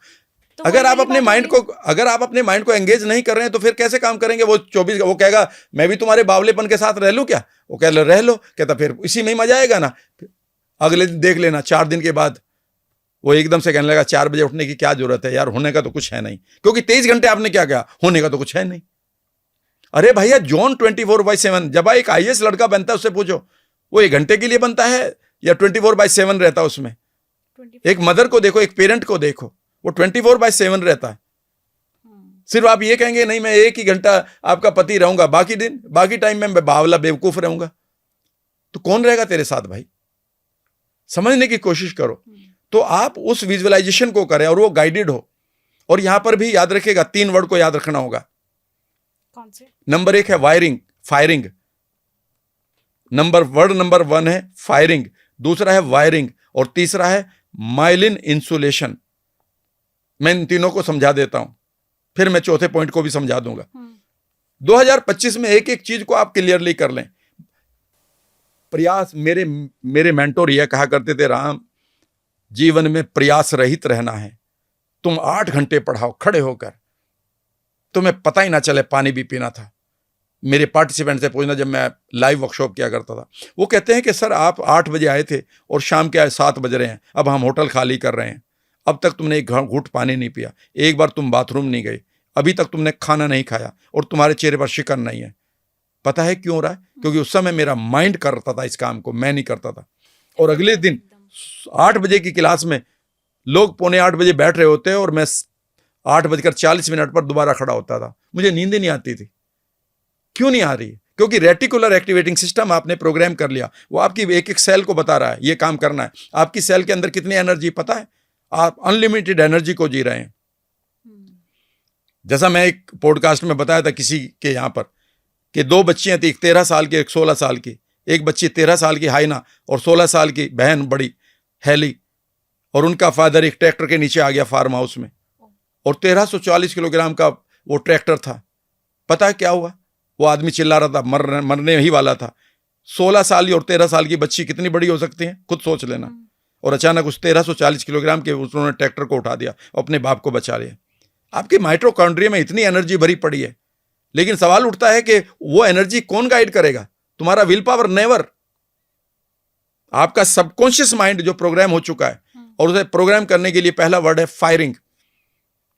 जब आप एक गोल सेट करते हैं तो 1 सेकंड के लिए फायरिंग होती है, इसे हम केमिकल न्यूरोप्लास्टिसिटी कहते हैं। अगले दिन आपने उसमें कुछ नहीं करा, वो खत्म हो जाता है। फायरिंग हुई थी, खत्म होगी। 2 तारों को आपने लगाया था, अचानक स्पार्क हुआ, खत्म हो गया। हाँ, तो वो उसी फायरिंग से तो हमारे रेजोल्यूशन तैयार तो रेजोल्यूशन में फायरिंग हो गई। हाँ। लेकिन अब उसको अगर वायरिंग करना है तो बार बार उसे विजुअलाइज करें। हाँ। और डीपली विजुअलाइज करें, जिसमें आप अपने आप को खो जाएं। ये ना सोचें कि बस 4 बजे उठकर ही करूंगा तो वही होगा, नहीं, 24/7 ही करें। सोचते रहें। मैं आपके साथ भी बैठा हूं इस समय, मैं ये भी सोच रहा हूं, अभी भी सोच रहा हूं कि 2025 में ये गोल जब पूरा होगा तो कितना मजा आएगा। क्योंकि मैं एक ही समय पर कई जगह रह सकता हूं। मेरा शरीर इस समय आपके पॉडकास्ट में है, पर मेरी जो एनर्जी है एक नई पिक्चर को बना सकती है। यस और नो? इसे ही हम याद रखेगा, इसे ही हम अपनी कॉन्शियसनेस का फायदा उठाना कहते हैं। इस समय मैं उसी जोन में हूं कि मुझे 2025 में क्या बदलाव करने हैं या किस तरह से जीना है। तो पहली चीज है फायरिंग। लेकिन फायरिंग अगर आपने कर ली सुबह 4 बजे उठकर, तो ये फायरिंग दिन भर आपकी खराब हो जाएगी। लेकिन वायरिंग में कैसे बदलें कि ये परमानेंट हो जाए? परमानेंट तब होगा जब इसे बार बार करें और उसी जोन में रहें। मानो वो गोल पूरे हो चुके हैं, इस समय मैं जी रहा हूं। मान लो तुम इस दुनिया की सबसे बढ़िया पॉडकास्टर बन चुकी हो, उस जोन में इस समय बैठी हो, तो वो जब जोन पूरी तरह से माइंड जी रहा है इस समय, ठीक है ना? क्योंकि माइंड कभी भी रियलिटी और इमेजिनेशन में फर्क करना नहीं जानता। इस समय वो उसी जोन को जी सकता है और इस वायरिंग को वायरिंग में बदल लेगा। लेकिन याद रखेगा, ये वायरिंग भी बेकार हो जाएगी। यहां तक लोग नहीं बताते। जब मैंने एक किताब को पढ़ा जिसका नाम नहीं करेंगे, ऐसा वायरिंग भी पूरी तरह से काम नहीं करेगी। हाँ। ये परसेप्शन तो बन गया, पर जरूरी नहीं ये काम करे। हाँ। परसेप्शन तो आपके पास बहुत सारे बने पड़े हैं कि मेरा बीपी कितना होना चाहिए, 120/80 होना चाहिए, मेरे पास कितने पैसे होने चाहिए, वहां 1 लाख होने चाहिए, पता है ना, 10 लाख होने चाहिए, 20 लाख होने चाहिए। फिर काम क्यों नहीं कर रहा? क्योंकि याद रखेगा, जब आप एक कॉपर वायर में करंट बहाते हैं तो करंट जब बहने लगता है और उसके ऊपर अगर रबर नहीं होगी तो जहां से भी टच करेगा वहीं से उसका करंट रिलीज हो जाएगा और वो जीरो हो जाएगा। इसलिए उसके ऊपर क्या किया जाता है? रबर चढ़ाई जाती है। इसलिए नहीं कि वो आपको करंट ना लगे, इसलिए कि उसका करंट रिलीज ना हो। वो तो आपको सेफ्टी तो उसमें बोनस के रूप में मिल रही है। तो फिर आप इस वायरिंग को कैसे बचाएं? आप एक किताब को पढ़िए, द टैलेंट कोड। ये किताब मैंने कम से कम 20 से 22 बार पढ़ी है। अच्छा। और उसमें बताया गया है कि हमारी सिर्फ और सिर्फ तभी हमारा लॉ ऑफ अट्रैक्शन काम कर सकता है, तभी हम अपने लक्ष्यों को पूरा कर सकते हैं, तभी हम यूनिक बन सकते हैं। जो हमने अब विजुअलाइज किया है बहुत इंटेंसिटी में जाकर, उसको हम बचाए रखें। और उसके लिए है कि हम एक इंसुलेशन इसके ऊपर चढ़ाएं। उस हार्मोन का नाम है माइलिन। तो मैं साइंस पढ़ा रहा हूं, मैं आपको थोप नहीं रहा कि सुबह ये करने से ये हो जाएगा। वो रैंडम ओपिनियन हो सकती है, ठीक है ना? ये साइंस उनके पास है, तो मैं कुछ नहीं कह रहा हूं, नहीं मैं किसी के अगेंस्ट बोल रहा हूं। मैं 2025 को कैसे आप एफर्टलेसली पूरा करें, अभी तक यहां पर कोई एफर्ट नहीं आया। यानी कि आपको एक जोन में रहना है, और अब इसके ऊपर जब ये जोन बढ़ जाएगा 20 दिन 25 दिन 30 दिन 40 दिन तक आप इस जोन में घूम रहे हैं, तो वो ऑटो सजेस्ट वो ऑटो पूरी तरह से इसके ऊपर ऑटो वायरस इंसुलेशन हो जाएगा। इस हार्मोन का नाम है माइलिन इंसुलेशन। ये नहीं पढ़ाया गया आपको। और जैसे ही माइलिन इंसुलेशन होगा, अब ये इंफॉर्मेशन आपके रेटिकुलर एक्टिवेटिंग सिस्टम में जाएगी और वो सेल अब आपके पूरे के पूरे एटीपी को, माइटोकॉन्ड्रिया को हिला देंगी, आपके जेनेटिक चेंजेस कर देंगे, आपके अंदर ग्लैंड्स को उसी तरह से एक्टिवेट करेंगे कि बावले लोग तुम्हें पसंद नहीं आएंगे। जो पुराने माइंडसेट से तुमने बनाए थे अपनी लाइफ में, उनको छोड़ना इतना आसान नहीं जब तक पुराना माइंडसेट रहेगा। इसीलिए याद रखेगा, मिजरेबल आदमी, या मैं एक वर्ड को ले रहा हूं, जो कंगाली में जी रहा है और कंगाली में जो दोस्त बन गए, कई बार उसे अमीरी इसलिए नहीं लगती अच्छी कि ये लोग छोड़ने पड़ेंगे और इनके साथ मैं रिश्ता रखे हुए हूं। क्योंकि पुराने माइंडसेट से आप नए लोगों को कैसे, नई अपॉर्चुनिटी को कैसे ले लेंगे? आप तो वही तो रहेंगे। इसीलिए जो प्रेजेंट है वो तो आपका प्रीसेंट वर्ड है। जो वर्तमान है, प्रेजेंट, जिसको आप गिफ्ट कहते हैं, प्रेजेंट में रहना सीखो। प्रेजेंट में नहीं रहते आप, प्रीसेंट में रहते हैं। प्रीसेंट वर्ड वही है, बीच में से काट दीजिएगा। प्रीसेंट का मतलब है जो कल आपके बाद डर थे, जो कल आपकी आइडेंटिटी थी, जो आपके कल बिलीफ थे, जो कल आपकी सनक थी, जो कल आपकी विम्स थी, जो आपकी कल फैंसीज थी, जो आपके बेकार के कल ड्रीम थे, वही लेकर आज आए हो, उसी लेकर आप अगले 1 घंटे बाद रहोगे, जाओगे। तो फिर नया क्या हो रहा? तो प्रीसेंट ही तो आपको तय कर रहा है आपके फ्यूचर को। तो अगर फ्यूचर का मतलब है भविष्य, भविष्य का मतलब होता है भव ईस्ट, यानी कि अगर आप किसी चीज को डिवाइनली तैयार करना चाहिए, ईस्ट मीन्स डिवाइन, पॉजिटिव, सकारात्मक। अगर आप इसे सकारात्मक और डिवाइन बनाना चाहते हैं तो आपको इसको बनाने के लिए सबसे पहले अपने प्रेजेंट को प्रीसेंट से बाहर निकलना होगा, वर्तमान में आना होगा। आप कहेंगे प्रेजेंट और वर्तमान एक है, नहीं। वर्तमान का मतलब है कि जब आप एक वर्त लें कि मैं आज से इस पास्ट को पीछे छोड़ रहा हूं और अपने फ्यूचर को बढ़िया तरीके से प्रिपेयर कर रहा हूं और मैं ये वर्त लेकर इसका मान भी कर रही हूं, तब ये वर्तमान बनता है। ये वर्तमान नहीं, ये वर्ड वर्तमान है। यानी कि मैं आज वर्त लेता हूं भीष्म की तरह कि आज से ये पास्ट मेरे साथ हुआ है, मैं इन विचारों को छोड़कर आ रहा हूं। किसी बढ़िया से ट्रेनर को पकड़कर, भाई मेरी मेमोरी डिलीट करवा दो, NLP से हो जाती हैं, और आज मैं अपने फ्यूचर को बढ़िया तरीके से जी रहा हूं। जो अभी मैंने आपको करवाया था 1 सेकंड में कि आप उन पलों को देखो, मानो तुम उनको जी रहे हो, अपने फ्यूचर को भव ईस्ट क्रिएट करो, और मैं इसका आज मान भी कर रहा हूं, तो उन पलों को आप वर्तमान कहते हैं। नहीं तो यह भी बर्बादी है अगर आप अपने वर्तमान को खो रहे हो पुरानी थिंकिंग के लिए, मिजरेबल लोगों के साथ बैठकर, बेकार की चीजों में गॉसिप करके, बेकार के कंटेंट से अपने माइंड को गार्बेज से भरते हुए। तो ये वर्तमान नहीं रहा, ये प्रीसेंट है। ये पास्ट का ही पार्ट जी रहे हो, क्योंकि पास्ट में जिन चीजों में तुम्हें मजा आता था और वो अब तक तुम्हें कुछ नहीं कर रहा, उन्होंने आपके लिए पॉजिटिव, और अभी भी आप उन्हीं को एंजॉय कर रही हो। तो इसका मतलब अभी प्रेजेंट में कहाँ हो, अभी वर्तमान में कहाँ हो? अगला पल भी तो यही बनाएंगे जो आपका फ्यूचर है। फ्यूचर के इसके अलावा बन जाएगा। तो ये वर्तमान में रहता ही कौन है? कितने लोग रहते हैं? नहीं। तो ये है आपकी तीसरी चीज। और चौथी चीज है जिस पर आप अपने पूरे 2025 को बदल सकते हैं, और ये मेरा नहीं है, ये क्वांटम साइंस का रूल है। और क्वांटम साइंस को कभी भी आप पढ़ लीजिएगा, द फील्ड नाम की किताब पढ़ लीजिएगा, breaking the habit of yourself का पहला चैप्टर पढ़ लीजिएगा, द क्वांटम यू, ठीक है ना। और आप और साइंस, क्वांटम साइंस को पढ़ लीजिएगा। ऑब्जर्वर इफेक्ट बहुत सारे मैंने पढ़ा दिए हैं दूसरे पॉडकास्ट में, उनके ऊपर बात करूंगा तो पूरा का पूरा पॉडकास्ट ये 2-4 घंटे का हो जाएगा। लेकिन अब मैं इसे टू द पॉइंट आता हूं, और वो ये है, एक्सपेक्ट द अनएक्सपेक्टेड।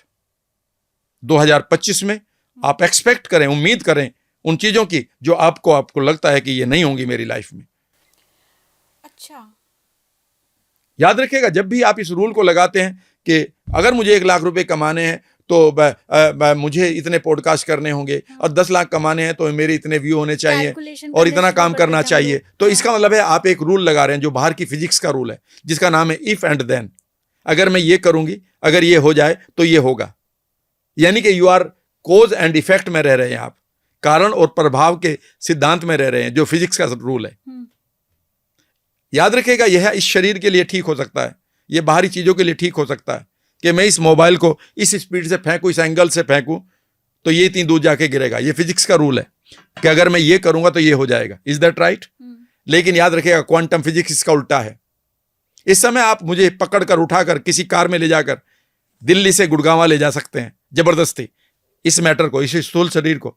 लेकिन उस समय हो सकता है कि मेरा माइंड न्यूयॉर्क में घूम रहा हो, दुबई में घूम रहा हो सकता है कि आप मुझे इस समय पकड़े हुए हैं, लेकिन हो सकता है कि मैं अपने माइंड में फ्रीडम को जी रहा हूं। यस और नो? इसका मतलब यह है कि आप मेरे स्थूल शरीर से डिफरेंट हूं मैं, जो रियली आई है। वहां पर यह आपका रूल खत्म नहीं लागू करता कि मेरा माइंड भी आप पकड़ कर लेकर चल रहे हैं। क्वांटम फिजिक्स ये कहती है कि अगर आप ये लगा रहे हो कि ये बाहर के रूल लगा रहे हो, तो आप वही करें, उतना ही पाएंगे जितना आपको बताया गया है। लेकिन हमारे साथ गलती ये हुई आंचल कि हमें बचपन से यही पढ़ाया गया, अगर तुम ये करोगे, अगर ABCD ऐसे लिखोगे तो तुम्हें 1 स्टार मिलेगा, ऐसे लिखोगे तो 5 स्टार मिलेगा, ये करोगे तो फिर आपको 12th में एग्जाम मिलेगा, 12th में ये करोगे तो IIT करोगे, IIT करोगे तो फिर IIM में आ जाओगे, फिर आप इतना आपको पैसा मिलेगा। वो पैसा मिलेगा तो अब आप अमीर बने हैं, और आपको इफ इतने लगा दिए गए, if this if this if this if this, अगर ये अगर ये अगर ये अगर ये तो फिर ये। लेकिन वहीं पर एक आदमी आता है जिसके पास न तो IAS की डिग्री है, न IIM की, न IIT की। वहीं पर एक आदमी आता है, न उसके पास व्यक्तित्व था, न उसको अंग्रेजी आती थी। सही बात तो यह है कि उसके प्रोडक्ट पास बेचने के लिए नहीं था। सही बात तो है जो जिस दिन उसने प्रोडक्ट भी लिया तो वो फ्री बेचना शुरू किया। 12 लोग उसके सामने बैठे थे और उस आदमी ने कहा, इस नाक से सांस लो, इससे छोड़ो, सब ठीक हो जाएगा। और 1 लाख करोड़ की कंपनी बन गई। अगर ये रूल वहां लगते तो फिर वो ऐसा क्यों हुआ? क्योंकि याद रखिएगा, उसने एक ही चीज को तोड़ा है, breaking the habit of being yourself. Breaking the habit of being yourself पहला रूल है कि आप क्वांटम वर्ल्ड में जाइए और उन चीजों को होते हुए देखिए। और इसका एक टेक्निक मैं बता सकता हूं अपने दर्शकों के लिए। 2025 में एक काम करें, और आप भी करें। अगर आपको बीमारी है फ्रेंड्स, कोई भी बीमारी है, भाई बीमारी से तो अभी भी सफर कर रहे हो ना, कंगाली से मान लेते, कंगाली अभी भी सफर कर रहे हो ना। कोई आपके पास मुसीबत आ रही है, अभी भी आ रही है ना, एक काम करके क्यों नहीं देख लेते? उस किताब में भी तो यही कहा। जब मैं हमेशा लोगों से कहता हूं, यार तुम मुझसे क्यों मांग रहे हो रेफरेंस, दूध पीना चाहिए या नहीं पीना चाहिए, छोड़ के देख लो, करके देख लो ना। तो मैं हमेशा प्रीसपोजिशन में जीता हूं। मैं कोई भी बिलीफ नहीं देता हूं कि ये अंगूठी पहनोगे तो 8 तारीख को ये हो जाएगा। मैं ये कह रहा हूं पहनकर देख लो, हो गया तो ठीक है, नहीं तो उतार जाना। तो वो ये कहता है, क्वांटम फिजिक्स में ये कहते हैं कि भाई तुम एक काम करो, जो अनएक्सपेक्टेड है उसे अब एक्सपेक्ट करके देखो। अगर आपको बीमारी है और ये ठीक नहीं हो रही है, तो आप इमेजिन करो कि आप लंबा सा सांस लेते हुए, कंधे सीधे करते हुए, चेहरे पर भाव लाते हुए, मानो आप एक सुपर ह्यूमन है। 3 वर्ड बोले मैंने, चेहरे पर भाव लाते हुए, लंबा सांस लेते हुए, कंधों को सीधा करते हुए, ठीक है ना। और इमेजिन करें कि आपके सामने एक कॉस्मिक फील्ड है, एक बबल है, एक बड़ा सा कॉस्मिक फील्ड है, जहां पर सभी संभावनाएं पॉसिबल हैं, जहां पर सभी पॉसिबिलिटीज पॉसिबल हैं। भाई अगले पल में तो मेरे पास सभी पॉसिबिलिटी है ना। बाहर आकर मुझे कोई मिल सकता है ना, कोई कट्टा मार बेचने वाला भी, तो मैं कट्टा भी खरीद सकता हूं। एक पॉसिबिलिटी ये भी है कि मैं बाहर जाऊं, एक्सीडेंट हो जाए। एक पॉसिबिलिटी ये है कि मुझे कोई दोस्त मिल जाए, मुझे अपनी बड़ी कार में बैठा ले।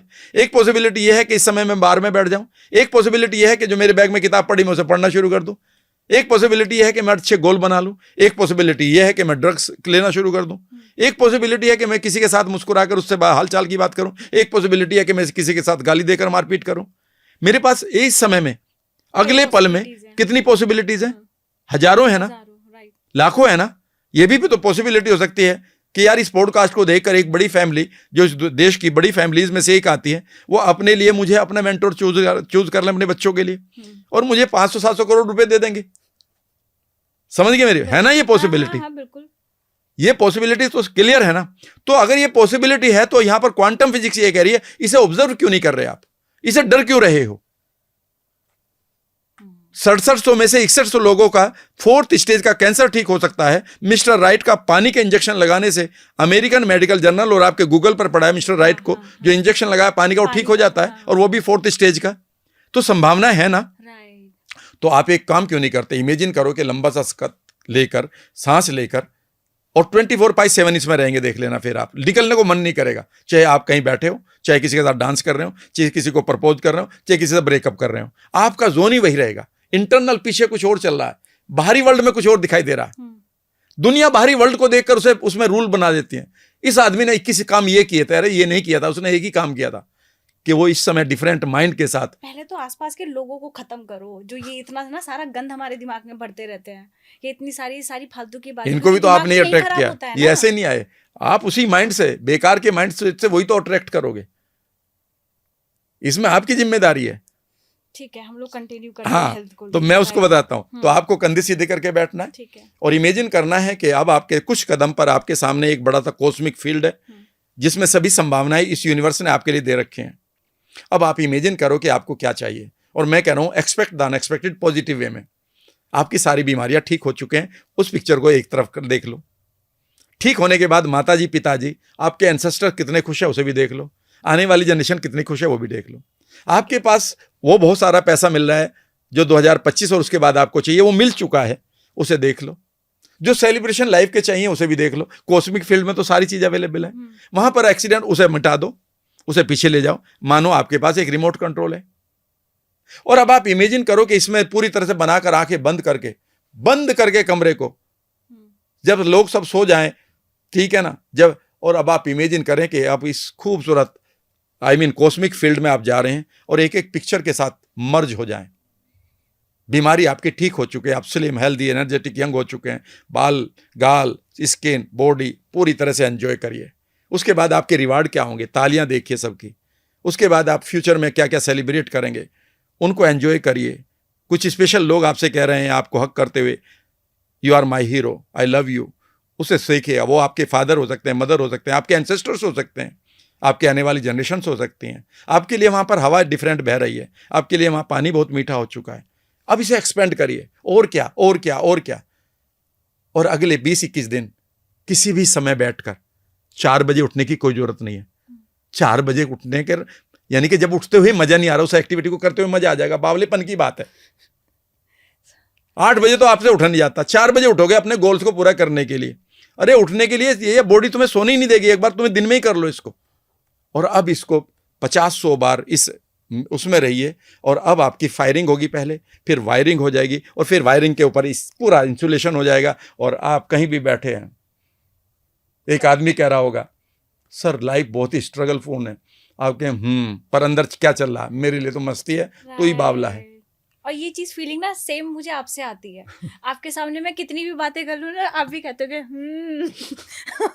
मैं हमेशा दुनिया के साथ जीता हूं। आप उसी जोन में रहते हैं, मुझे उसे पता है। आपको कई बार लोग मुझे पार्टी में मिलते हैं, मुझे पूरा माइंड समझा देते हैं, जीवन में सबकॉन्शियस माइंड कैसे काम करता है। मैं भी कहता हूँ रियली सर आप तो मास्टर हैं, आप भी कुछ बताएं। मैं कहा सर मुझे तो सीखने का मौका मिला, ठीक है ना। और वो कहता है कि मेरा सबकॉन्शियस की पावर बहुत स्ट्रांग है, और वो तीसरी बार रसगुल्ले लेकर आता है, प्लेट में रख के भर के खाता है। मैंने कहा ये तेरा माइंड बता रहा है कि तू बुढ़ा, ये जिससे इस मीठे को खाकर तेरे अंदर नॉन रिवर्सेबल बुढ़ापा आने लग रहा है, जिसको ग्लाइकेशन कहते हैं। बाकी तुझे ज्ञान सबका है, ज्ञानी लोग बहुत मिलेंगे, सवाल यह है कि एप्लीकेशन कितना ले रहे हैं। तो याद रखिएगा, आप इस एनर्जी फील्ड में घुसकर उस वर्ल्ड को जिएं। मेरे कहने से आप 25-30 घंटे लगा दें अगले 1 महीने में, 15 दिन में लगा दें, और उसके बाद आप ऐसा जोन में रहेंगे। तो इसके बाद अगला वर्ड सुनिएगा जो बहुत इंपॉर्टेंट है, क्या? और वो है 5वां रूल। क्या? अब एक्सपेक्ट टू अनएक्सपेक्टेड हो गया। हाँ। आपने उन चीजों को एक्सपेक्ट कर लिया जो अनएक्सपेक्टेड लग रही थी, और उनको जी भी लिया। हाँ। और एक क्रिएट कर लिया एक फीलिंग को। अगला वर्ड है इसमें होलनेस, ठीक है। यानी कि एक रूपता में जिए। हमारे ग्रंथों में लिखा है मन वचन कर्म ये तीनों एक होने चाहिए, जिसे आप कॉन्ग्रुएंस बोलते हैं, जिसे मैं कॉन्ग्रुएंस बोलता हूं। और ये तब आती है जब आपकी पिक्चर्स, आपका हार्ट, इमोशन और आपकी इंस्टिंक्ट तीनों एक हो। जिसे बोलते हैं ना कथनी करनी समान होनी चाहिए, कथनी और करनी समान होनी और वो चाहिए। करनी के पीछे आपकी फीलिंग भी होती है। फीलिंग हार्ट देता है, करनी आपका गट देता है, कथनी आपके माइंड को कहते हैं। यानी कि आपके पास जो पिक्चर बनी है उन पिक्चर से अंदर इतनी कॉन्ग्रुएंस होनी चाहिए कि ये मेरे लिए रियलिटी बन गई। अगर वहां डाउट आ गया उस कॉस्मिक फील्ड में, इस वर्ल्ड में आएगा। लेकिन अगर मैंने कहा कि उस कॉस्मिक फील्ड में सभी संभावनाएं हैं, पहला रूल है, वहां पर आपके इमेजिन करिए कि पूरा यूनिवर्स आपके लिए ब्लेसिंग्स दे रहा है। वो आपके लिए सारी पॉसिबिलिटी वहां पर है, और वो आपसे कह रहा है कि चूज तुम कर लो। तो चूज करना मेरे हाथ में है। इस समय मैं एक बैंक खोलने की बात कर सकता हूं, एक बैंक लूटने की बात कर सकता हूं। दोनों की कॉन्सिक्वेंस अलग होंगे, लेकिन पॉसिबिलिटी मेरे पास है। इस समय मैं बैंक खोलने की भी बात कर सकता हूं आपके साथ, और मैं ये भी कर सकता हूं चलो बैंक लूटते हैं, और तुम मना भी कर सकती हो, मुझे कोई और मिल जाएगा शाम तक। कमाल की बात है, यूनिवर्स हमेशा न्यूट्रल है। आप यूनिवर्स को ब्लेम कर रहे हैं दुनिया, ये यूनिवर्स मेरे लिए ऐसा क्या है? अरे यूनिवर्स न्यूट्रल है। सवाल यह है कि तुमने यहां पर एंटेना कौन सा लगा रखा। तो याद रखिएगा अगला वर्ड है होलनेस। जो आपका यहाँ पर वी और पिक्चर ए बन रही हैं, यानी कि यहाँ पर जो विजुअल्स बन रहे हैं, यहाँ पर जो ऑडियोज आ रही हैं, खूबसूरत विजुअल, क्या उनको आपका दिल मान रहा है? और दिल के अंदर आपको 4 खूबसूरत इमोशंस को पैदा करना होगा। पहला है फॉरगिवनेस, क्योंकि हार्ट तभी इमोशन क्रिएट करेगा अगर आपने पुराने दुनिया में जाकर, पुराने पास्ट में जाकर, इस जन्म से पहले की जन्म की बात नहीं कर रहा हूं, इसी जन्म की निपटा लो ना। अभी आप पूर्व जन्म की बात कर रहे हैं, अरे यही पूर्व जन्म है भाई, इसी जन्म के आप पाप काट लो ना। यहां पर आपके पास रंजिशें पड़ी हैं तो फॉरगिव कैसे करोगे? यहां पर आप अपने आप से खुश नहीं है तो आप अपने आप को फॉरगिव ही नहीं कर रहे हो। आप इवेंट से नाराज हैं, मेरे साथ ये क्यों हुआ, उसने ये क्यों किया, मैंने ये क्या कर दिया, मैंने ये क्यों नहीं किया। और यही चीजें फिर जो आप इमेजिन करते हो वो चीज रोकती है, फिर आप उसको पूरा नहीं सारी दुनिया यहाँ पर एक ही वर्ल्ड में रह रही है, I should not have done it, I should not have done it, I should have done it. जब I should not have done it है, इसको हम गिल्ट कहते हैं। मुझे ये नहीं करना चाहता, ये अपराध है, और मुझे ये कर लेना चाहिए, ये खेद है। तो अपराध और खेद में जी रहा है दुनिया। मेरे एक मेंटर कहा करते थे, राम, इस दुनिया में जिसमें तुम रहते हो यहां पर 99% लोग अपराधी हैं। मैंने कहा मतलब कि वो अपराध बोध में ही तो जी रहे हैं। बोध तो वही है ना कि मुझे ये कर लेना चाहिए था, तो अपराध आ रहा ना, मुझे ये नहीं करना चाहिए था, ठीक है ना, अपराध आ रहा ना। तो जब भी मेरे पास ये है कि मुझे ये नहीं कर लेना चाहिए था, मुझे ये नहीं करना चाहिए था, तो आप एक गिल्ट में जी रहे हैं। हार्ट में क्या है? गिल्ट। और आप कह रहे हैं इस दिल में तुम बसते हो, अरे तेरे दिल में बस के क्या करूं, यहां तो कांटे हैं, मुझे बाहर ही रह लेने दे। जब ये कहते हो कि मुझे ये करना चाहिए था, मैं चूक गया, आप खेद में जी रहे हो ना, यानी कि अभी भी पास्ट वर्तमान में खड़ा ना। और आप ज्ञानी बहुत हैं, यहां पर वर्तमान में जिया करो। कौन जीता है वर्तमान में? एनीवे, आगे सुनिएगा। यहां पर आपके पास जो विजुअल्स हैं उनका यहां पर फीलिंग अच्छी आनी चाहिए। तो पहली फीलिंग हार्ट में रखिए फॉरगिवनेस की, 24/7 अगले 21 दिन के लिए अपने आप को फॉरगिव करिए। पास्ट में जाकर कहीं आपसे गलती हुई, उससे माफी मांग लो, हाथ जोड़कर रात को बैठकर 1 घंटा, और देख लो कि उस आदमी ने तुम्हें माफ कर दिया। इतने से ही इसी इमेजिनेशन को रियलिटी मान लेगा आपका हार्ट। दूसरा है लव एंड कंपैशन। प्यार में जीना सीखिए, खुद के साथ प्यार करिए, अपनी सेल्स के साथ प्यार करिए, अपने गोल्स के साथ प्यार करिए, लोगों के साथ प्यार करिए। लोग दूसरों को कहते हैं आई लव यू और खुद के करते नहीं। एक आदमी गुटखा चबाते हुए कह रहा था, राम सर मैं आपको बहुत प्यार करता हूं। मैंने कहा भाई पहले अपने आप को कर ले। ये गुटखा चबा रहा है एंड आई लव यू कह रहा है, तेरे गुटके से क्लियर हो रहा है कि तू खुद को ही प्यार नहीं करता, मुझे क्या करेगा। खुद के लिए तो तू अपने रिवेंज ले रहा है, खुद को तो तू मारना चाहता है। दिन ही तो आना बाकी है, काम तो हो चुका तेरा, डेट तो आनी बाकी है बस। भाई तू 5वां गिलास शराब का पी रहा है और फिर मुझे कह रहा Ram sir I love you. मुझे पता है तू आई लव यू कितना कर रहा है, डेट आनी बाकी है, काम तो हो चुका, रिजल्ट तो सबको पता है। एनीवे, तीसरा है अबंडेंस। और अबंडेंस को आप एंजॉय करिए उसी कॉस्मिक फील्ड में जाकर। वहां पर आपके लिए अबंडेंस की सभी संभावनाएं हैं, उनको जीना शुरू करिए। आपका जा तो कुछ नहीं रहा ना, वहां पर आप कहेंगे सर एंग्जाइटी बढ़ रही, तो ये मैं ही कह रहा हूं कि अभी आपकी सेल्फ इमेज छोटी है कि बड़ी चीजों को आप देखते हुए है इतना नहीं चाहिए। तो पहला स्टेप ठीक करिए कि अपनी सेल्फ इमेज को बड़ा करिए, और फिर बड़े बड़े गोल्स को जो अनएक्सपेक्टेड लग रहे हैं, जो आपके लिए इम्पॉसिबल लग रहे हैं, उन्हें पॉसिबल करते हुए देखकर बाहर आ जाइए। अभी ये अनएक्सपेक्टेड सवाल अगर मैं आपसे पूछूं तो अगर मैं भगवान बनना चाहूं तो मैं बन सकती हूँ? मेरे अंदर है इतनी कैपेबिलिटी? आप ऑलरेडी भगवान हैं। इस समय आप किसी को स्माइल दे सकती हैं, आप उसके लिए भगवान हैं। आप किसी को आप कह सकते हैं कि नहीं जो तुम रो रहे हो तुम्हारे लिए बहुत अच्छा होने जा रहा, आज शाम तक अच्छी खबर आ जाएगी, देख लेना, शायद उसका माइंडसेट बदल कर वो आप ही को भगवान मानने लगेगा। बहुत सारे लोग ऐसे लोगों के नाम भी गॉड के नाम से ही सेव करते हैं, मैं इससे ज्यादा नहीं बता रहा हूं। But you can play like a God, और दूसरे गॉड का मुझे पता नहीं है, but you can become the real time God for anyone, ठीक है ना। और चौथी चीज है ग्रेटिट्यूड। आप एक इस फीलिंग में रहिए। ग्रेटिट्यूड का मतलब यहां आभार नहीं है, ग्रेटिट्यूड का मतलब ये नहीं कि आई thank you universe, I thank you universe. Universe आपके अंग्रेजी को नहीं जानता।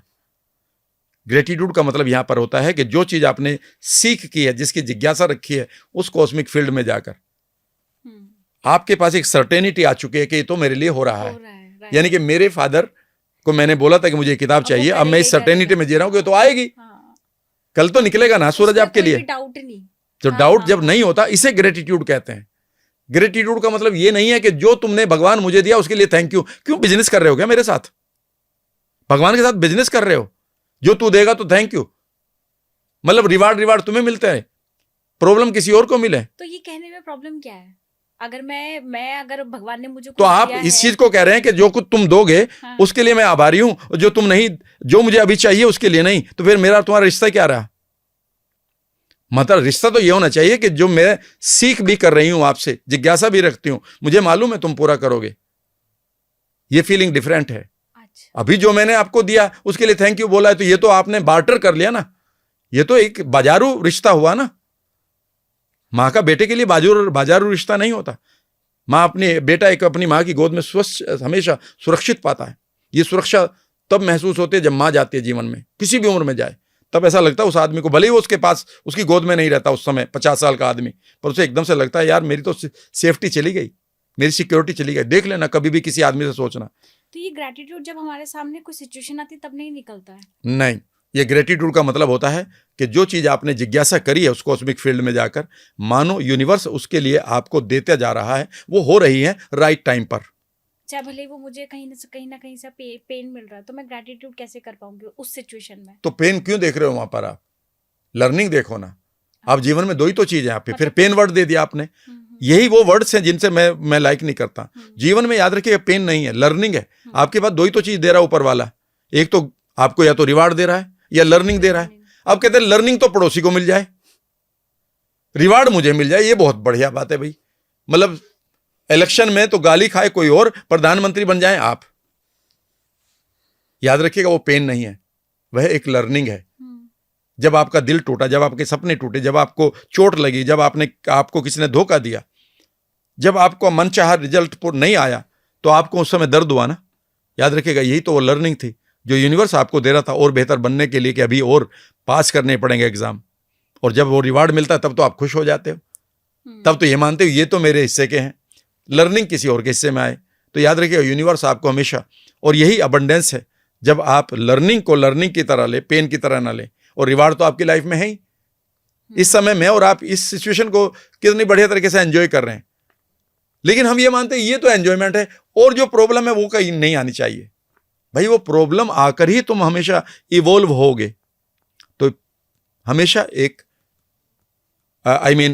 एक रूपता में रहिए, होलनेस में। माइंड में जो पिक्चर बनी, हार्ट में वही सोचें, और फिर आप अपने गट को ठीक कर लें।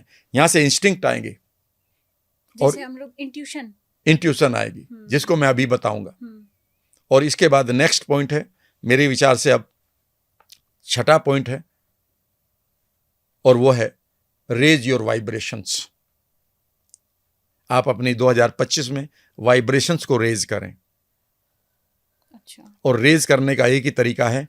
पहला, जो 21st सेंचुरी में या हम सामाजिक लोगों को प्रॉब्लम आ रही है, हमारे चारों तरफ बहुत सारी इंफॉर्मेशन हमारे लोगों द्वारा दी गई जा रही है, ठीक है ना, बहुत सारी अखबारों द्वारा दी जा रही हैं, बहुत सारी सिचुएशंस के द्वारा दी जा रही हैं।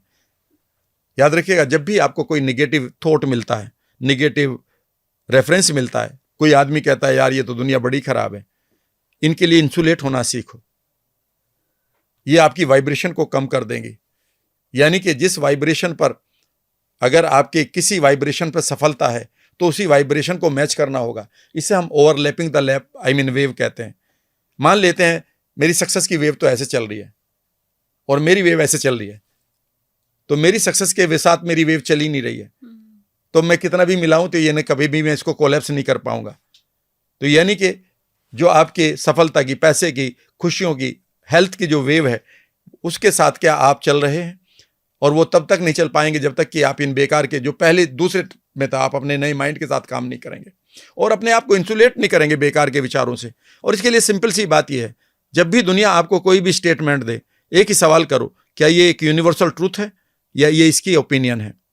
No gains without pain, no gains without pain. भैया ये किसी आदमी के लिए है या ये रूल है? ये रूल तो नहीं है। संघर्षी जीवन है सचमुच में। अगर ये संघर्ष जीवन है तो जितने लोग संघर्ष कर रहे हैं वो जीवन जी रहे हैं। 4 डिग्री टेम्परेचर और बाहर रिक्शा वाला खड़ा है with due respect to his situation. संघर्ष तो वो मेरे से ज्यादा कर रहा है। क्या वो जीवन को जी रहा है? इंतजार कर रहा है कि कहीं से एक पुरानी जूते मिल जाए। 4 डिग्री टेम्परेचर में उसको रिक्शा खींचनी पड़ रही है। आपने ये कैसे सेंटेंस बोल दिया? अगर ये ओपिनियन है तो किसी फ्रेम में बोला जाना चाहिए था। पर्टिकुलर जगह पर संघर्ष करना ही जीवन है तो मैं मान लेता। ऊनी कपड़े अच्छे होते हैं, ब्रैकेट में लिखा है सिर्फ सर्दियों में। हाँ। मई में पहनोगे तो बावले लगोगे। और यहाँ हमें बता दिया कि पूरी लाइफ ही आपकी संघर्ष। जीवन सारे के सारे स्टेटमेंट हमें दिए जा रहे हैं, जनरलाइज्ड करके ओपिनियन के दिए जा रही है, लेकिन उन्हें यूनिवर्सल ट्रूथ बनाया जा रहा है। ये बहुत खतरनाक है। इसलिए आपको अपनी वाइब्रेशंस को बचाना होगा, आपको खूबसूरत इमोशंस में रखना होगा, देखना होगा कि कौन सी चीज मुझे बेकार परेशान कर रही है। हर रोज रात को सोने से पहले और हर सुबह उठने से पहले आपको 2 काम करने होंगे और आपकी वाइब्रेशन बढ़ जाएगी। क्या? सुबह उठते ही हमेशा एक सवाल करें अपने आप से, मैं आज किन किन चीजों के लिए ग्रेटफुल हूं इस यूनिवर्स में। अच्छा। और पहला चीज आ जाएगी, मैं जिंदा हूं, आई एम ग्रेटफुल। मेरा परिवार इंटैक्ट है, आई एम ग्रेटफुल। आज भी मेरे लिए हवा बह रही है, आई एम ग्रेटफुल। आज भी मेरे लिए अवसर हैं, आई एम ग्रेटफुल।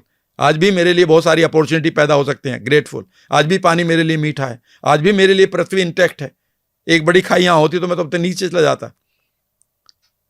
यानी कि जो चीज आपके पास है उनके लिए ग्रेटफुल हुआ जाता है। जिनको सीख करते हैं और सर्टेनिटी होती है वहां पर ग्रेटिट्यूड होता है। ग्रेटफुलनेस को ही लोग ग्रेटिट्यूड मान लेते हैं। मैं यही कहने वाली थी, अभी ग्रेटिट्यूड और ग्रेटफुल में क्या कोई फर्क है? यही फर्क है। जो चीज आपके पास है you are grateful for them. हाँ। और ग्रेटिट्यूड का मतलब है कि मुझे ये मिलने जा रही है, मुझे मालूम है कल भी सूरज निकलेगा आपके लिए, यस और नो। तभी तो आपने ये पॉडकास्ट किया ना। हाँ हाँ हाँ, बाप रे। कल भी आपके लिए हवा बहेगी, यस और नो। हाँ। उसके लिए आप ग्रेटफुल नहीं है, उसके लिए आप ग्रेटिट्यूड में है, सर्टेनिटी में है। ओके, तो मॉर्निंग में जब हम लोग सुबह उठे तो हमें ग्रेटफुल रहना चाहिए, हमेशा थैंकफुलनेस को एंजॉय करना है। और उसके अभी बाद हम लोग कैसे उठते हैं? हैं? अभी हम लोग कैसे उठते हैं? अरे यार वो हो गया था। नहीं, सबसे पहले उठते ही है फोन, किसके लाइक्स आए इंस्टाग्राम पे, किसके पोस्ट पे, किसके नहीं आए, उसका नहीं आया बस बस देखते हो सुबह कितने व्यू आए हैं, और फिर हमारा उसी के हिसाब से फिर हमारा बस सारा दिन खराब कर दिया। पहला थॉट क्या आया? अनसर्टेनिटी का। पहला थॉट क्या है? रिवेंज का है। पहला थॉट क्या है? गुस्से का। पहला थॉट क्या आया? नहीं कुछ होगा, ठीक है ना। और उसके बाद ठीक है, ग्रेटफुल हो गया। अब हमारा रात को सोने से पहले हमेशा एक लाइन को लिखकर या सोच कर सोएं। आज मैंने क्या पाया और क्या सीखा पूरे दिन में। आज मेरा दिन कैसे बीता का नहीं, आज मैंने क्या क्या अचीव किया और क्या पाया। तो यहां से आपको एक खूबसूरत रिवार्ड मिलेगा। आपके अंदर के एकदम से ग्लैंड्स जो है पॉजिटिव हार्मोन निकालेंगे। आज मैंने ये अचीव किया, आज मैंने 7 पेज इसके पढ़े, आज मैंने एक लेक्चर दिया, आज मैंने एक वीडियो बनाई, आज मैं एक अच्छे आदमी से मिला। दूसरा, और आज मेरी लर्निंग क्या रही? आज मैं एक बावले के साथ बैठा, मैंने बेकार के बिलीफ भी लिए, कल से इसका मतलब ये नहीं होना चाहिए। आज मैंने एक जंक फूड खाया जिसकी क्वांटिटी या क्वालिटी में कम, इसको कल बदलूंगा। आज मैंने इतना समय बेकार टीवी के ऊपर लगाया, ठीक है ना। तो मेरा सीख क्या रही? अगर आपने उसको गिल्ट में ले लिया तो रात भर फिर आप बीमार पड़ेंगे, क्योंकि आप उसी थॉट के साथ आपकी ग्लैंड्स और आपकी सेल्स नेगेटिव हार्मोन और नेगेटिव प्रोटीन बनाएगी जो कैंसर जैसी बीमारी करता है। तो हमेशा कहे कि आज मैंने लर्निंग क्या ली? लर्निंग ये की कि कल मैं इन चीज़ों को नहीं करूँगा। एंड अचानक कल के दिन के लिए आपने माइंड को प्रोग्राम कर लिया और इस तरह से आपने अपने छठे टॉपिक को भी पूरा कर लिया, raise your vibration every day. और इसके बाद है 7वीं चीज, learn to get the signals. जब आप अपने रेटिकुलर एक्टिवेटिंग सिस्टम को प्रोग्राम कर लेंगे 2025 के लिए, तो अब आपका जो रेटिकुलर एक्टिवेटिंग सिस्टम है वो आपको 3 काम करेगा। वो पहला काम क्या बताया था मैंने? बेकार चीजों से फोकस हटाएगा। आपको ऐसा लगेगा इसके साथ नहीं बैठना है, फिर भी आप बैठने की कोशिश कर रहे हैं तो ये गलती कर रहे हैं। फिर वो बताएगा इस काम को कर लो, अगर नहीं कर रहे हैं तो भी गलती कर रहे हैं। और तीसरा, आपके अंदर एक अचानक मोटिवेशन आएगा जिसे हम अराउजल कहते हैं, जिसे हम उत्तेजना कहते हैं।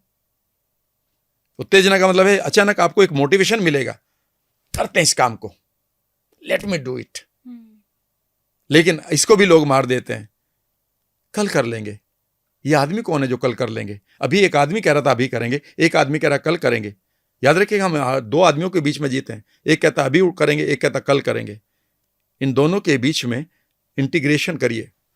इससे पूछिए कि जो अभी करना है इसके फायदे क्या हो, अभी तू कल क्यों करवाना चाह रहा है भाई? ये तो बहुत बड़ा होमवर्क है हमारे लिए 2025 हम में सब हमें क्या-क्या disintegrated अपने हैं। आप को रिप्रोग्राम कैसे करना है, किन-किन चीज़ों के मैं अभी एक बहुत बड़ी पर्सनालिटी को या सेलिब्रिटी को काउंसल कर रहा हूँ। उन्होंने कहा है कि मेरी उम्र 40 पर आ गई है, ठीक है ना, और मैं किसी भी व्यक्ति को अट्रैक्ट कर सकती हूँ और बहुत अच्छे लोग मेरी लाइफ में अट्रैक्ट हो रहे हैं। लेकिन जैसे ही वो अट्रैक्ट होते हैं, मेरे अंदर एक सवाल, आई मीन एक क्वेश्चन आता है, no I don't want to get married and I want to get married. मैं शादी करना चाहती हूँ, लेकिन जैसे ही कोई आता है, और वो इतने अच्छे लोग आते हैं कि वो ओवर क्वालिफाइड है मेरे लिए, लेकिन अचानक एक आदमी खड़ा हो जाता है मेरे अंदर और मेरी आवाज़ में कहता नहीं, शादी नहीं करनी है। और मैं यही नहीं जानती मैं हूँ कौन, मैं ये हूँ या ये हूँ।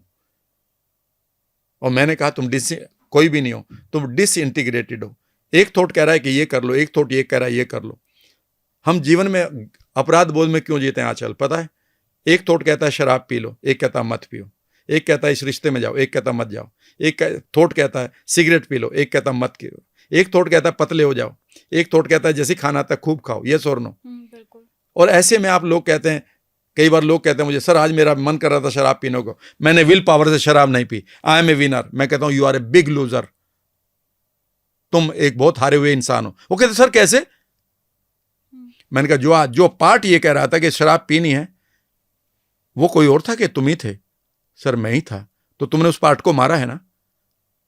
तो मारना नहीं चाहिए था यहाँ पे। सवाल ये नहीं, अभी मैं बता दूंगा। मैं कहता हूं कि इस मारा ना आपने एक थॉट को अपने। Yes sir. और एक थॉट को जिंदा किया। ये तो वही वाली बात है, एक बाप जो है, दो बेटे हैं, एक बेटा कह रहा फैक्ट्री खोलूंगा, एक कह रहा नहीं खोलूंगा, आपने एक को मार दिया। मारा नहीं, चुप बैठा दिया, तो वो क्या खुश है? याद रखिएगा, ये बड़ा होकर आएगा। इसे हम इंटरनल कन्फ्लिक्ट कहते हैं। हम जीवन में इंटरनल कन्फ्लिक्ट में जी रहे हैं, हम जीवन में इंटरनल कन्फ्लिक्ट के साथ जी रहे हैं। और खुद सोचिए, जो आदमी दो जगह बटा हुआ वो बड़े गोल कैसे बना लेगा? एक गोल कह रहा है कि बना 21, एक आदमी कह रहा है कि नया साल आ गया, बड़े गोल बनाते हैं। 15 दिन बाद दूसरा कहता है छोड़ना, ये तुम ही हो। इसीलिए याद रखिएगा, सबसे इंपॉर्टेंट है कि आप अपने इंटरनल सिग्नल को पकड़ो। इसे हम एनएलपी में पार्ट्स इंटीग्रेशन कहते हैं। और ये दोनों पार्ट आपसे बात करना चाहते हैं, ये दोनों कुछ कहना चाहते हैं। जो सिगरेट पिलाना चाहता है और जो नहीं पिलाना चाहता है, इनको इंटीग्रेट करिए। तो फिर अच्छा, इसे इंटीग्रेट करने के बाद ये पार्ट दोनों ये कहे नहीं पीनी है ये, क्योंकि मेरे लिए सेहत खराब कर रही है। और ये जो शराब पिलाना चाहता है, ये आपको रिलीफ देना चाहता है, ये रिलीफ मैं कहीं और से ले लूंगा, अब आपका माइंड ढूंढ लेगा। लेकिन हम इंटीग्रेटेड ही नहीं है, हम डिसइंटीग्रेटेड है। हम एक की बात सुनते हैं, एक की सुनते हैं और दूसरा मर जाता है, और वो बड़ा होकर आता है आप जीवन में। वही कहते हैं ना, जब आप अपने इमोशंस दबाते हो तो बाद में वो जितना दबाते सप्रेस करते रहते हो, फिर वो एकदम बीमारी के रूप में आएगा, आपके रिवेंज के रूप में आएगा, एक्सीडेंट के रूप में आएगा, सुसाइडल थॉट के रूप में आएगा, पैसे को बर्बाद करने के रूप में आएगा। यानी कि वो थॉट वैसे नहीं आएगा जैसा वो उस दिन था। वो किस दिन ऐसा कुछ गेम खेलेगा कि आप सारा पैसा शेयर में लगा दोगे, तो हो गया जीवन। वो तो आपको बदला लेगा ना, वो थॉट, वो तो बच्चा बदला लेगा ना जितना बड़ा होता रहेगा। बहुत सारे बच्चे कर देते हैं ना कत्ल अपने फैमिली के लोगों को, ये वही तो पार्ट है। तो आप इसको मार क्यों रहे हैं?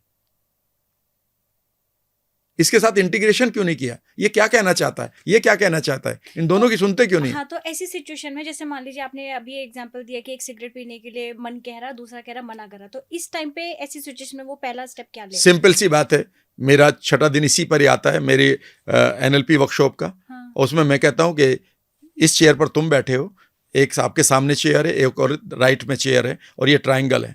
लेफ्ट वाले पर बैठाइए जो आदमी मना कर रहा है, कि मुझे, जो आदमी ये कह रहा है कि सिगरेट पीनी है, मान लेते हैं वो लेफ्ट में बैठा है, कहीं भी बैठा सकते हैं, और उससे पूछिए क्यों पिलाना चाहते हैं, तो वो आपकी डीप इनर वैल्यू को पूरा करेगा। क्योंकि एक दिन आपको सिगरेट पीने से रिलीफ मिला था, तो ये पार्ट आपको रिलीफ दे रहा है। ये सिगरेट नहीं देना चाहता, ये रिलीफ देना चाह रहा है। दूसरा पार्ट कहता है कि मुझे नहीं सिगरेट पीनी, उससे पूछो क्यों नहीं पीनी चाहिए, वो कहेगा कि मैं तुम्हें सेहत देना चाहता हूं, मैं तुम्हारे परिवार को बढ़िया रखना चाहता हूं, मैं तुम्हें यंग और खूबसूरत बनाए रखना चाहता हूं। तो ये आपको रिलीफ दे रहा, पॉजिटिव इंटेंशन है, और ये आपको हेल्थ और फैमिली देना चाह रहा है। यस और नो? अब इन दोनों के साथ बात करिए। इससे कहिए कि मुझे रिलीफ के साथ फैमिली भी तो चाहिए, ये कहेगा हाँ।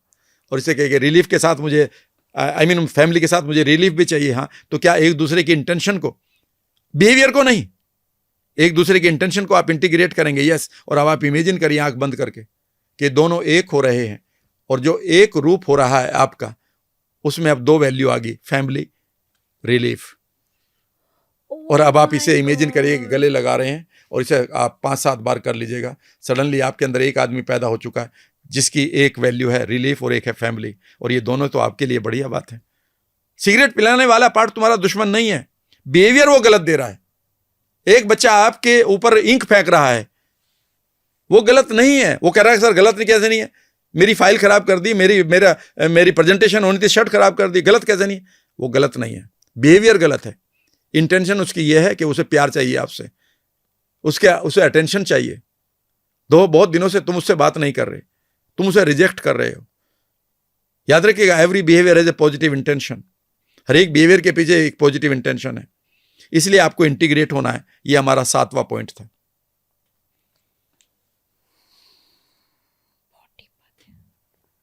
ठीक है, 8वां या कोई सवाल है?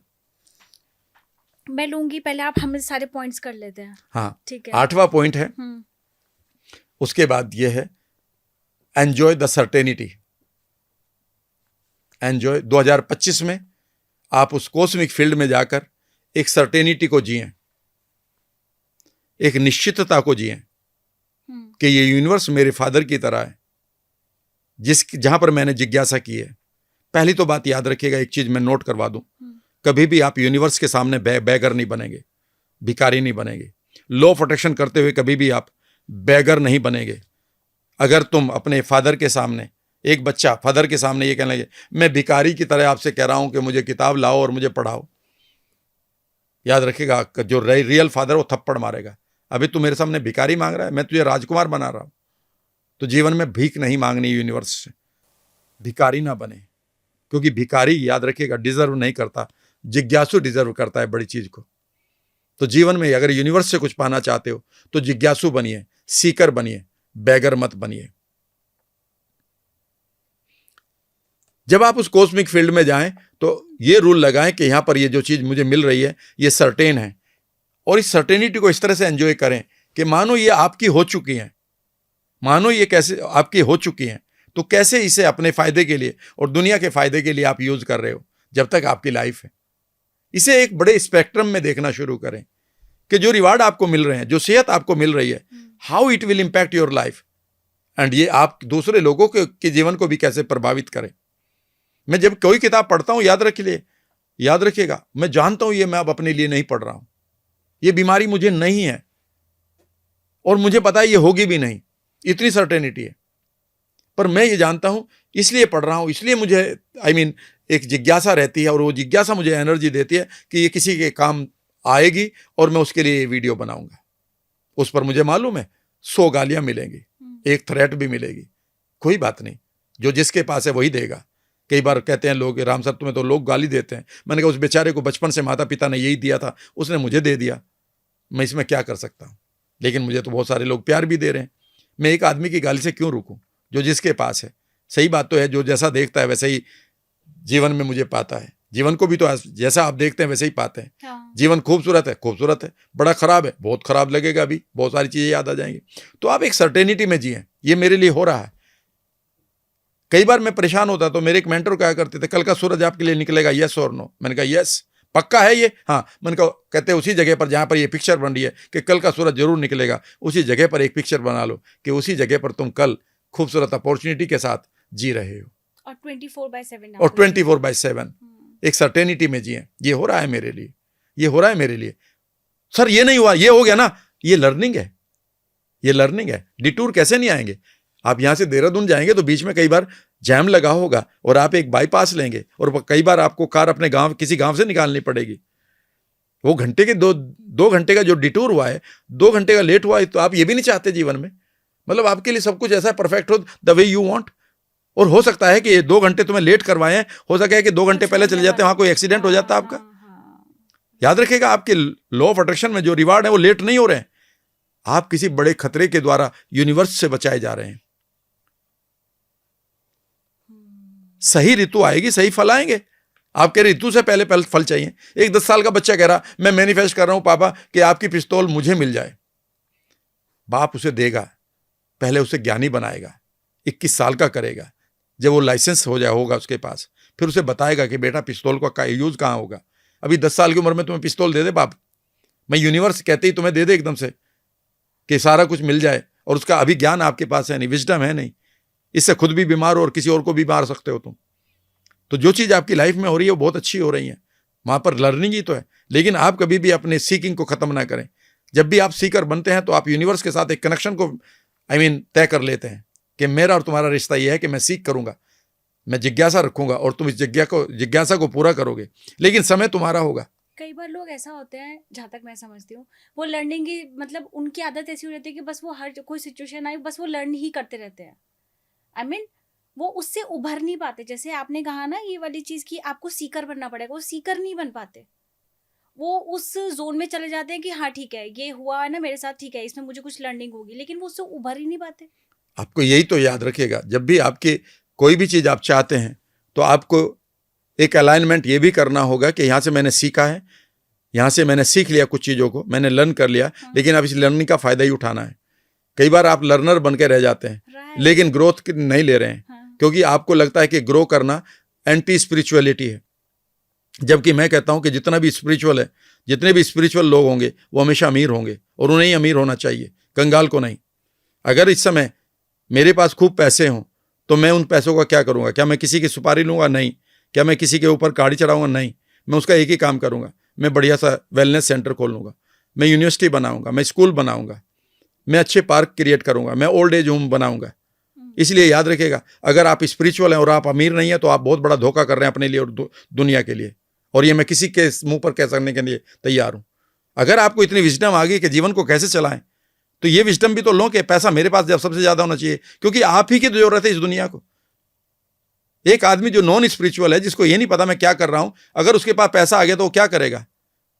वो 10 बेकार के लोगों को अपने साथ पालेगा और उनके ऊपर पावर का दिखाएगा, मारपीट करेगा, सड़क पर गुंडागर्दी करेगा।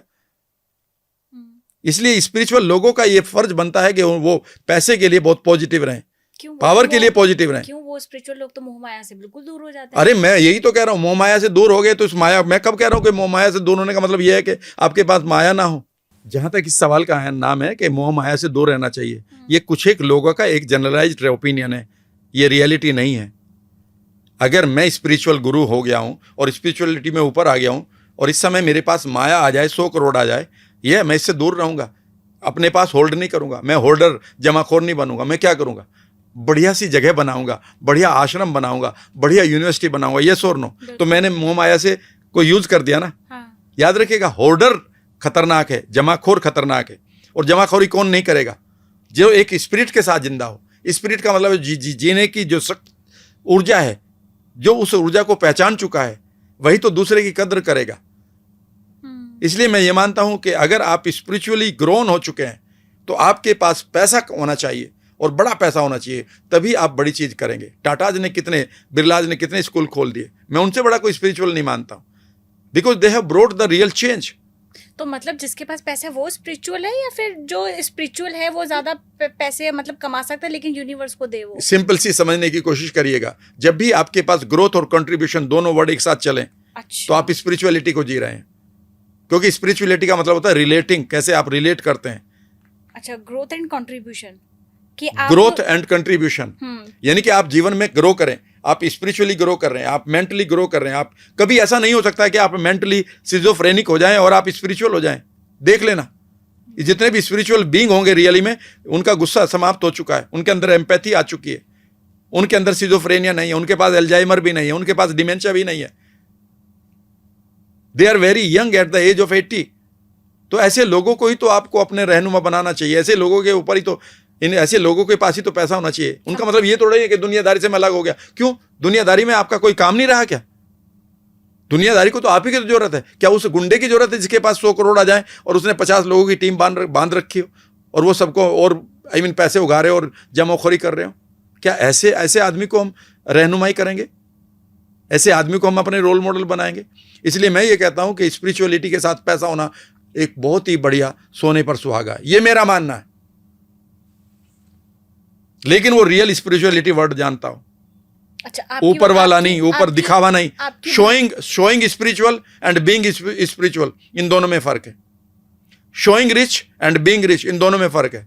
Showing happy and being happy, इन दोनों में फर्क है। तो जो उसके अंदर है वही तो वो दिखा रहा है। नहीं, हमेशा याद रखिएगा, कुछ देर के लिए आप रामलीला में रावण बन सकती हैं। जरूरी नहीं कि आप रावण हो।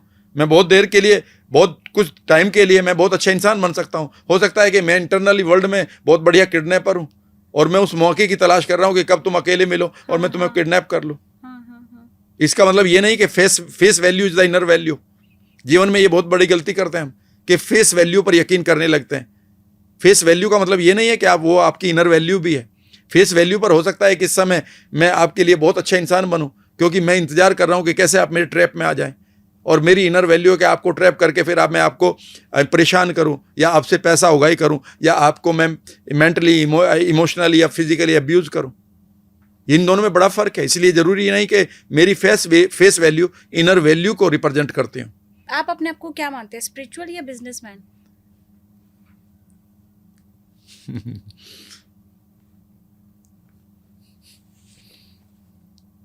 मैं अपने आप को सिंपल एक ह्यूमन मेकिंग मानता हूं, ह्यूमन बीइंग नहीं। ह्यूमन डूइंग मानता हूं, बिकॉज ह्यूमन बीइंग तो बहुत ऊपर की बात है। अभी तो हम ह्यूमन डूइंग में हैं। डूइंग का मतलब जो मैं कर रहा हूं। फिर ह्यूमन मेकिंग होती है कि मेरे पास सारी पावर्स आ गई हैं, पैसा आ गया, समय है, तो मैं अब क्या बनना चाहता हूं। और वो बनने के बाद जब आप एक बहुत बड़ी वैल्यू को पूरा करते हैं तो ह्यूमन बीइंग बनते हैं। तो अभी हम ह्यूमन बीइंग नहीं हैं। मेरे मेंटर कहा करते थे अभी हम ह्यूमन डूइंग है। अगर आप पॉडकास्ट कर रही हैं तो अब लोग कहेंगे शी इज ए पॉडकास्टर। मैं ट्रेनिंग देता हूं तो मैं लोग क्या कहेंगे, मैं कौन हूं, आई एम ए ट्रेनर। एक आदमी बिजनेस कर रहा है तो लोग क्या कहेंगे, वो बिजनेसमैन है। ठीक है ना। तो इसका मतलब है अभी आप ह्यूमन बीइंग तक नहीं पहुंचे, अभी बीइंग तक नहीं पहुंचे, अभी आप डूइंग पर ही हैं। यानी कि आप इंटरनल वर्ल्ड में जो कर रहे हैं, यानी कि जो आप एक्सटर्नल वर्ल्ड में कर रहे हैं उससे ही आपकी बीइंग तय हो रही है। बीइंग कोई और है आप। तो उस बीइंग को तय करना तो भी बहुत देर की बात है, दूर की बात है। तो ह्यूमन मेकिंग की आपने बात की, ह्यूमन मेकिंग का इसमें क्या कॉन्सेप्ट, मतलब क्या, कैसा ह्यूमन हम? फॉर एग्जाम्पल हो सकता है कि मैं इस समय ट्रक ड्राइवर हूं, ठीक है, पर जरूरी नहीं कि मैं ट्रक ड्राइवर मेंटली हूं।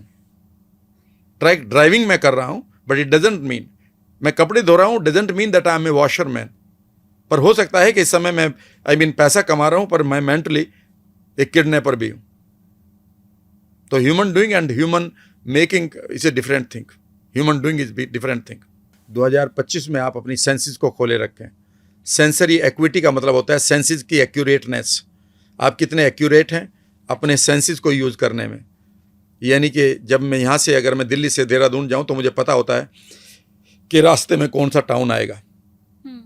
लेकिन अगर मैं यहाँ से दिल्ली से जयपुर जाऊँ बाई कार तो मुझे पता है कि गुड़गांव आएगा। अगर दिल्ली से देहरादून जाऊँ तो मुझे पता है कि मोदी नगर आएगा। लेकिन अगर इसका उल्टा हो जाए कि मैं दिल्ली से देहरादून जा रहा हूँ और मोदी नगर की जगह गुड़गांव आएगा, तो मेरी सेंस को पता होना चाहिए कि मैं गलत जा रहा हूँ। कई बार लोग अपनी सेंसेस का यूज़ नहीं करते, वो गलत रास्ते पर होते हैं, पर उन्हें लगता है कि अभी तो मैं ज़्यादा दूर नहीं पहुँचा हूँ, और वो डिले करते रहते हैं। वो एक गलत गोल को तय कर लेते हैं और उसे कुछ दिन करके देख लेता हूँ। वो गलत रिश्ते में होते हैं, कुछ दिन चल कर देख लेता हूँ। वो गलत हैबिट में होते हैं, मैं कुछ दिन करके देख लेता हूँ। और उनके अंदर की ये जो एक कला है कि कुछ दिन करके देख लेता हूँ, ये उस मेंढक की तरह है जिसे अगर आप उबलते पानी में डालें तो उसके पास पावर है पैरों में कि वो बाहर आ जाएगा। लेकिन अगर एक मेंढक को आप ठंडे पानी में डाल दें और नीचे से धीरे धीरे गर्म करना शुरू करें उस पात्र को, तो वो धीरे धीरे ये सोचता है कि अभी तो मैं इसमें एडजस्ट कर लूँगा, अभी और एडजस्ट कर लूँगा, अभी और एडजस्ट कर लूँगा।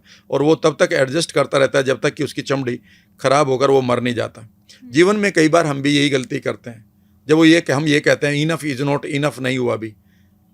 मैं लोगों से कहता हूँ कि जब पहला पैर आपका गोबर पर आ गया है, अब आप इंतजार क्यों कर रहे हैं कि अगला पैर जब आप आगे बढ़ेंगे तो वहाँ पर इतना गोबर है कि वो आपकी पिंडलियों तक आ जाए।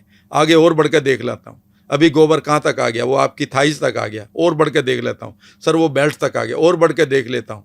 Sir enough is not enough, अब कहाँ तक आ गया, सर वो नाक तक आ गया है। अब आप कह रहे सर इनफ इज़ इनफ।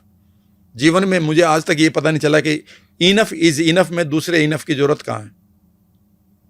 पहले ही तो इनफ काफ़ी है। यानी कि जब आपको पहले ही पता लगे ये ठीक नहीं है, तो उसी टाइम आपकी सेंसेस काम क्यों नहीं कर रही, क्योंकि आप सेंसेस से पैरालाइज्ड हो चुके हैं। हम सेंसरी पैरालाइज्ड लोग हैं। हमारी सेंसेस हमें बता देती हैं कि ये काम कर लो, लेकिन हम सोचते हैं छोड़ो ना, ये काम मत करो, करूँगा। आपको बता दिया जाता है कि ये आपके इंटरनल साउंड को कभी सुनकर देखिएगा, आपको बता देगी। कई बार आप कुछ ना करें। मैं छोटी सी एक बात कहता हूँ कि लोग पतला होने की बात करते हैं।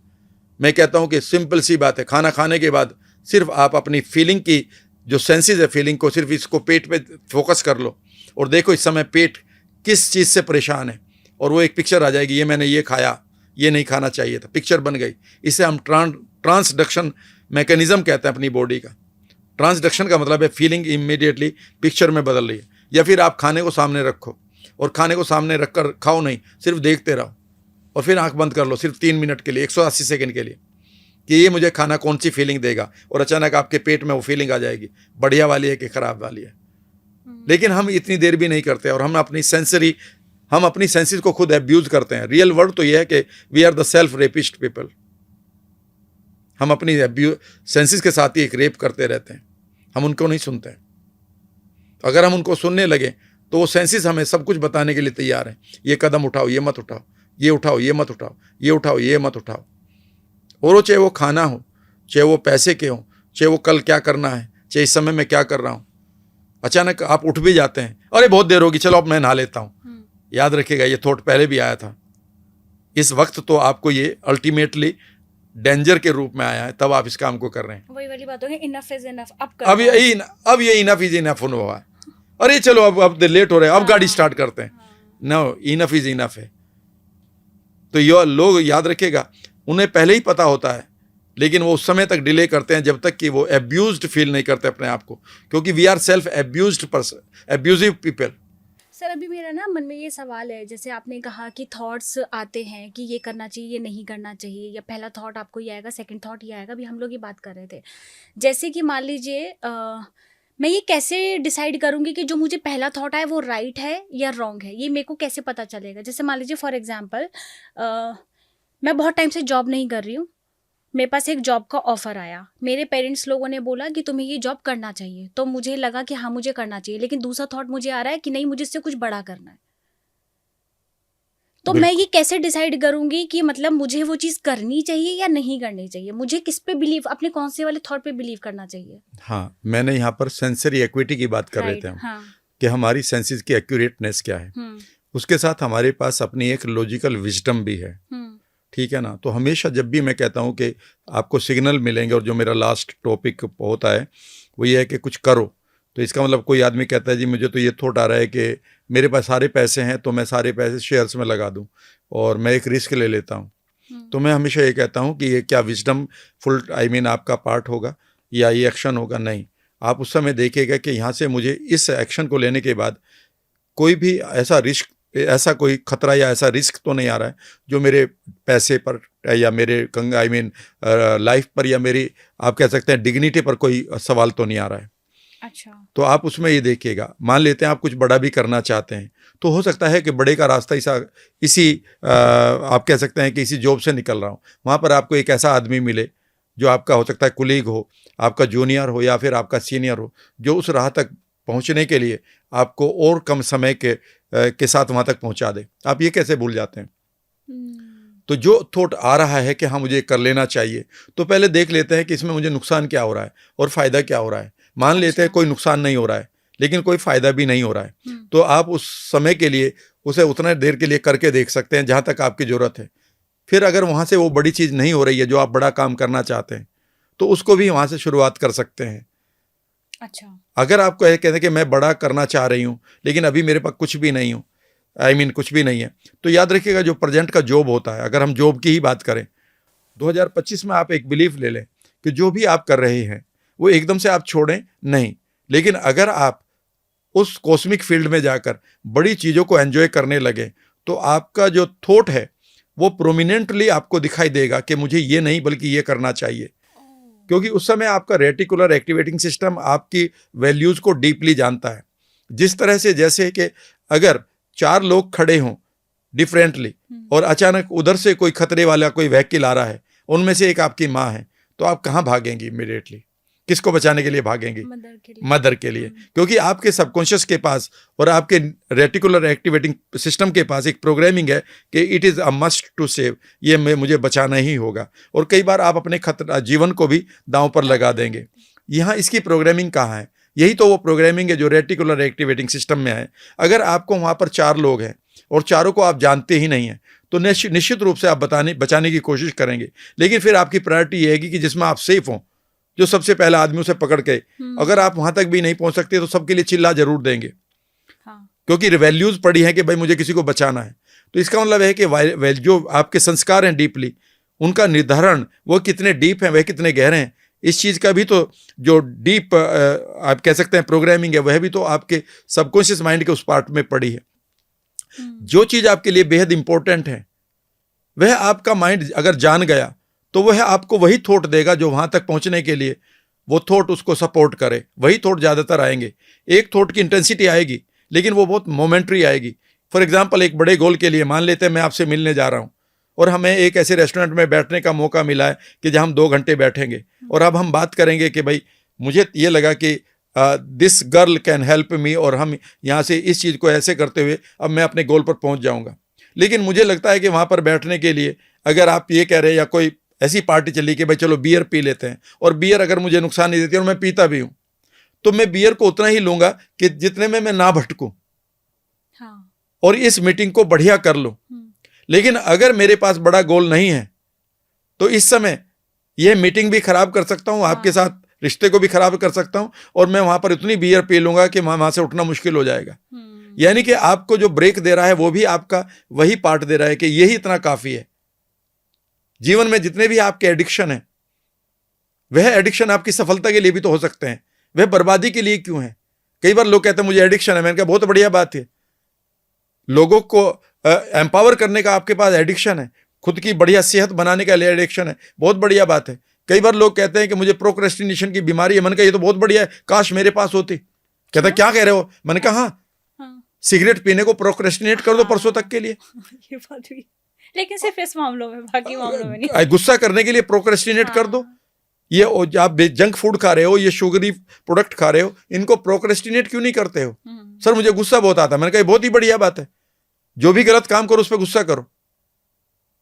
कमाल की बात यह हो रहेगी कि आपने अपने सेलेक्टिव विम्स के कारण, यानी कि जो आपकी सेलेक्टिव सनक है, उसके साथ आपकी लड़ाई चल रही है बिना मतलब। न तो उसको पूरा कर रहे हैं, न उसको कभी आप कंप्लीट कर रहे हैं। तो याद रखिएगा, आपका जो सबकॉन्शियस माइंड है वो आपको बता देगा कि आपको इवन ब्रेक भी कहां लगाने हैं।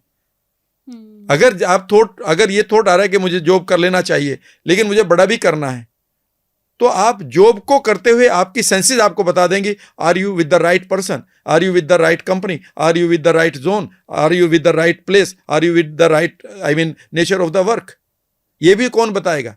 ये भी तो आपके वही संस्कार बताएंगे जो बड़े गोल के लिए बना रखे हैं। लेकिन आपने बड़ा गोल का कोई भी इंस्क्रिप्शन अपने सबकॉन्शियस में, यानी कि रेटिकुलर एक्टिवेटिंग सिस्टम में नहीं डाला। अब आप कह रहे हैं मुझे बड़ा करना है, कुछ भी नहीं होगा बड़ा। कई बार आप बड़ा एक्सीडेंट करेंगे, कभी आप बड़ा पंगा लेंगे, क्योंकि बड़ा वर्ड तो आ गया लेकिन बड़ा क्या ये नहीं पता।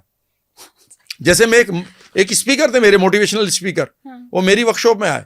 उन्होंने कहा सर जो मेरा थायराइड 3.25 के 3 और 5 के बीच में होना चाहिए वो 53 है। मैं जोर से हंसा। मैंने कहा तुम्हारी उम्र तो 27-28 है। कहता हाँ सर 27-28 ही है। मैंने कहा तुमने ये थायराइड क्या कर रखा, और तुम्हारी बॉडी तो ये बता रही कि नहीं होना चाहिए। अचानक मैं एक दिन सभी के साथ ये वर्कशॉप चल रही थी। इवन इट वाज 2019 अक्टूबर की मेरी लास्ट वर्कशॉप थी दिल्ली में NLP की। और मैंने उससे कहा कि कुछ ऐसी बातें, उसने कहा कि सर मैं जीवन में मैं भी एक मोटिवेशनल स्पीकर हूँ। मैंने कहा यार मैंने तुम्हें सुना नहीं। कहते सर मैं मेरे सेलेक्टेड लोग हैं और मैं उन्हें हमेशा जीवन में कहता हूँ कुछ बड़ा करो, कुछ बड़ा करो, कुछ बड़ा करो। मैंने कहा कुछ वर्ड में कुछ नहीं, आपने ये नहीं बताया कि क्या, और बड़ा करना वर्ड कर दिया, और तुमने अपने थायराइड को बड़ा कर लिया है। जो 3 से 5 होना चाहिए था वो आपने 53 से 56 कर लिया है। ये बड़ा वर्ड सेलेक्ट सही जगह लगाओ। कोई कुछ बड़ा करना चाहिए तो बड़ा क्या, कोई क्राइम करना चाहिए, कोई बड़ा रेप करना चाहिए, कोई बड़ी डकैती डालनी चाहिए? अरे पहले क्लियर कर लो, वरना दिमाग बड़ा करेगा जरूर, पर हो सकता है वो बड़ा एक्सीडेंट कर दे, बड़ा पंगा ले ले लाइफ में। ओह माय गॉड, मतलब इतना सोच के हम लोगों को। अरे यही तो हिप्नोसिस है। हिप्नोटिस्ट यही तो गलती कर रहे हैं। मैं हिप्नोसिस पढ़ाता हूं, मैं सिर्फ ये कहता हूं सिलेक्टिवली बात करिए इस वर्ड को, नहीं तो पता है आपने क्या बोला है। जीवन में मुझे कुछ बड़ा करना है, पता चला कि अभी जो एक कैंसर सेल थी वो आपने 5 करोड़ कैंसर सेल बना लिया अपने अंदर, हो गया बड़ा। अब ये बताइए बड़ा क्या करना है? नहीं तो आपका माइंड कुछ भी बड़ा कर सकता है। जब भी आपको ये कमांड दी जा रही है, इस समय मैं तुम्हें हिप्नोटाइज कर रहा हूं एंड जीवन में तुम जो भी करना चाहो वो कर लो, पता चला अगले दिन तुमने अपने बॉस को जहां थप्पड़ मारा, क्योंकि यही तो करना चाह रही थी बहुत दिनों से। एक आदमी ने तलाक ले लिया, एक आदमी ने 100 करोड़ बिजनेस में फूंक दिए, 1 करोड़ ने हो सकता है, एक आदमी ने हो सकता है कि कोई बड़ा काम भी कर लिया हो, क्योंकि कमांड तो अनक्लियर थी। तो अनक्लियर कमांड नहीं लेनी है। कई बार मोटिवेशनल स्पीकर आपको ये कमांड दे रहे, जीवन में कुछ बड़ा करो।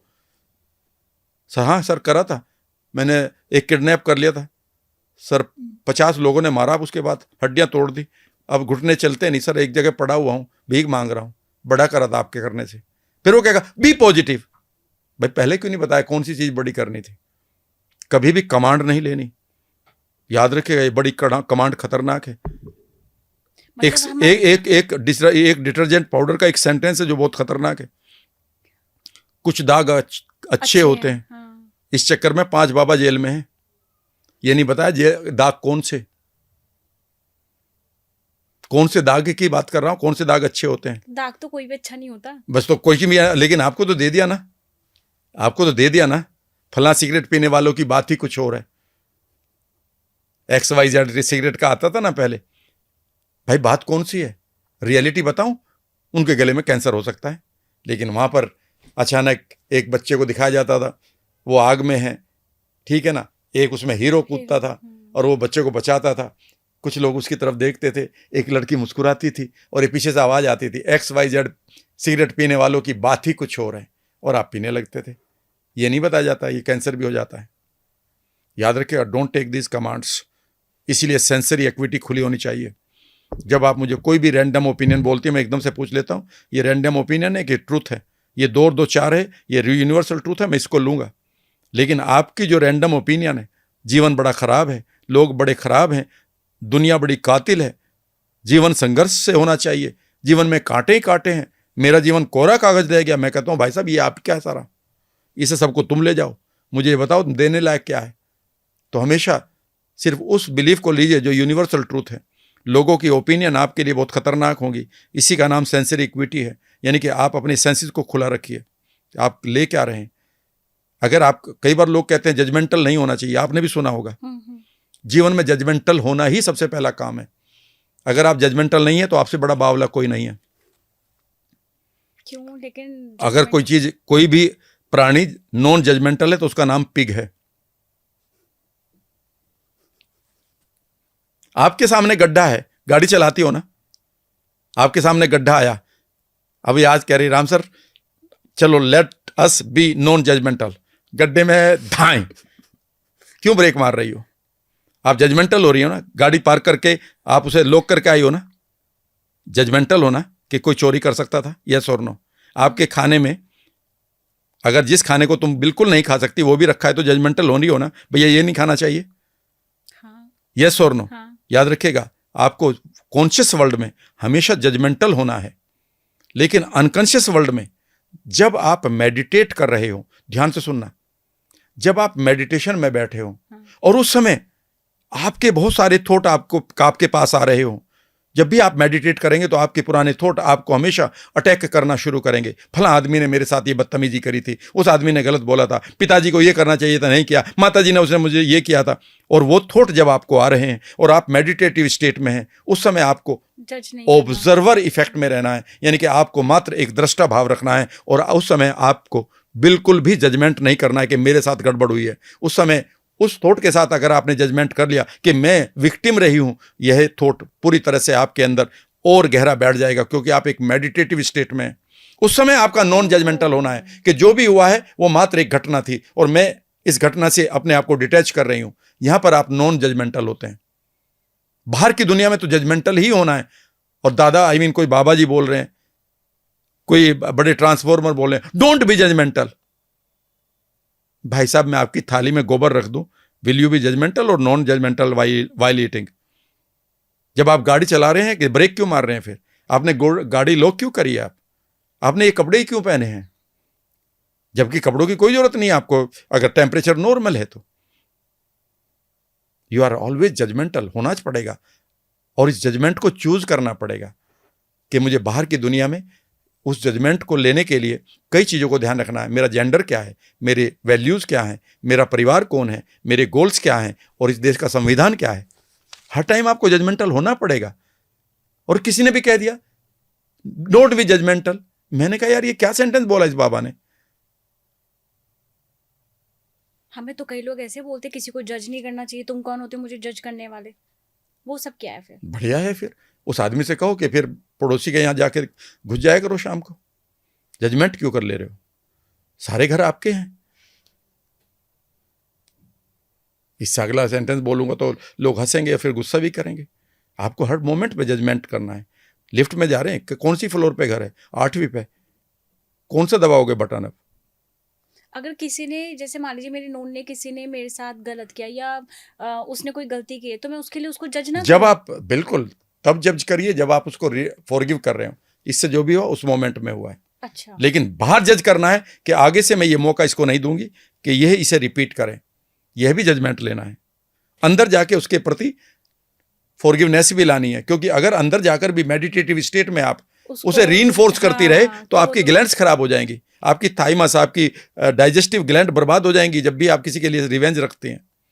जितने भी IBS IBD हो रहे, पढ़ लीजिएगा किताब मेरे पास रखी है बैग में बारी। जितने भी लोगों को IBD हो रहे हैं, IBS हो रहे हैं, ठीक है ना, जितने भी एसिडिटी बन रहे हैं, ये पास्ट की ये सारी की सारी घटनाएं ही तो पढ़ी हैं, क्योंकि आप इंटरनल वर्ल्ड में जजमेंटल हुए पड़े हैं। इंटरनल वर्ल्ड में जजमेंटल नहीं होना। उस मोमेंट में उससे वो किया, चलो इसको आप डिटैच करो और मैं आगे बढ़ती हूँ। लेकिन आगे जजमेंटल होना है कि ये आदमी को मैं इस लेवल तक बढ़ सकती हूँ।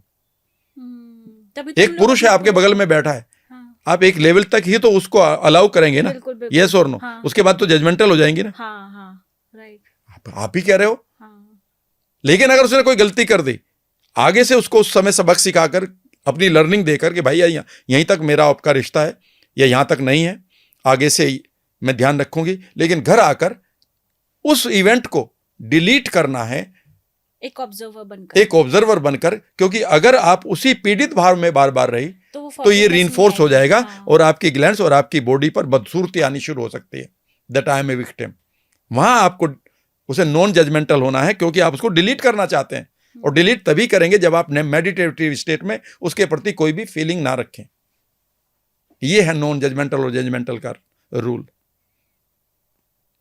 ठीक है सर, अभी ये 9th हो गया, अभी हम लोग 10वीं पे बात करते हैं। 10th नंबर पे हमें क्या करना चाहिए? 10th का सिंपल है, जो एक्शन ले रहे हैं उनको लीजिए, अपनी सेंसरी एक्टिविटी को एंजॉय करते हुए, और एक्शन जरूर लेना है। कभी ये मत सोचेगा कि मैंने लॉ ऑफ अट्रैक्शन कर लिया, एक बाबा ने बताया था या एक आदमी ने बताया था जो अपने आप को लॉ ऑफ अट्रैक्शन का गुरु मानता है कि अट्रैक्ट करो कोई चीज़ आपके पास आ जाएगी। नहीं, इसको हम लॉ ऑफ रिसीविंग कहते हैं कि आप एक्शन करना शुरू करें, और एक्शन करते हुए अगला वर्ड है इसी में, बी फ्लेक्सिबल। आपकी जो आपको सेंसेस बता रही हैं ये करना है, ये नहीं करना, ये फीलिंग आ रही है, तो आप फ्लेक्सिबल भी रहें। यानी कि आपके अंदर एक लचीलापन होना चाहिए अपनी चीज़ों को बदलने के लिए। कई बार आपके पास एक अहम होता है, उसे आप मारना नहीं चाहते, मैं नहीं करूँगा ये तो मैं हूँ, वो अहम खराब होता है। जिसको अगर हम एक छोटा सा मेटाफोर मैं देता हूँ, राम ने ताड़ का वध किया, विश्वामित्र मिले। याद रखिएगा, जीवन में जब भी आप अहम रूप के ताड़ का, जो ताड़ है आपका, ताड़ का पेड़ जो होता है ना सीधा होता है, वो मुड़ता नहीं है, लचीला नहीं होता। तो याद रखिएगा, राम का मतलब, यहाँ रा का मतलब होता है ऊर्जा।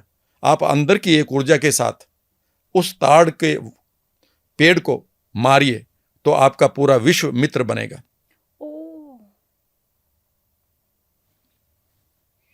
लेकिन ये मैं विद ड्यू रिस्पेक्ट टू सभी से कह रहा हूँ, ये मेरा अपना मेटाफोरिकल इंटरप्रिटेशन है। मैं गीता में भी बहुत अच्छे इंटरप्रिटेशन को एंजॉय करता हूँ, ठीक है ना। याद रखिएगा, जब जब आप जीवन में अपनी ऊर्जा का सही प्रयोग करें तो उसका उस ऊर्जा में आपका फ्लेक्सिबल होना, यानी कि उस ताड़ का वध करना भी आपके लिए जरूरी है। तभी आप राम बनेंगे और तभी आपका विश्व मित्र बनेगा।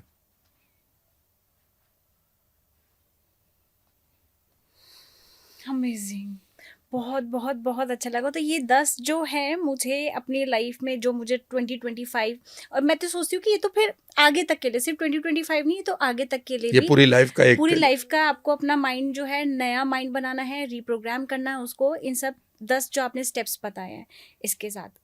राइट। और इसके लिए फिर आपको किसी एस्ट्रोलॉजर के पास जाने की जरूरत नहीं, आप जा सकते हैं अपने बिलीफ बनाने के लिए। मैं भी जाता हूँ।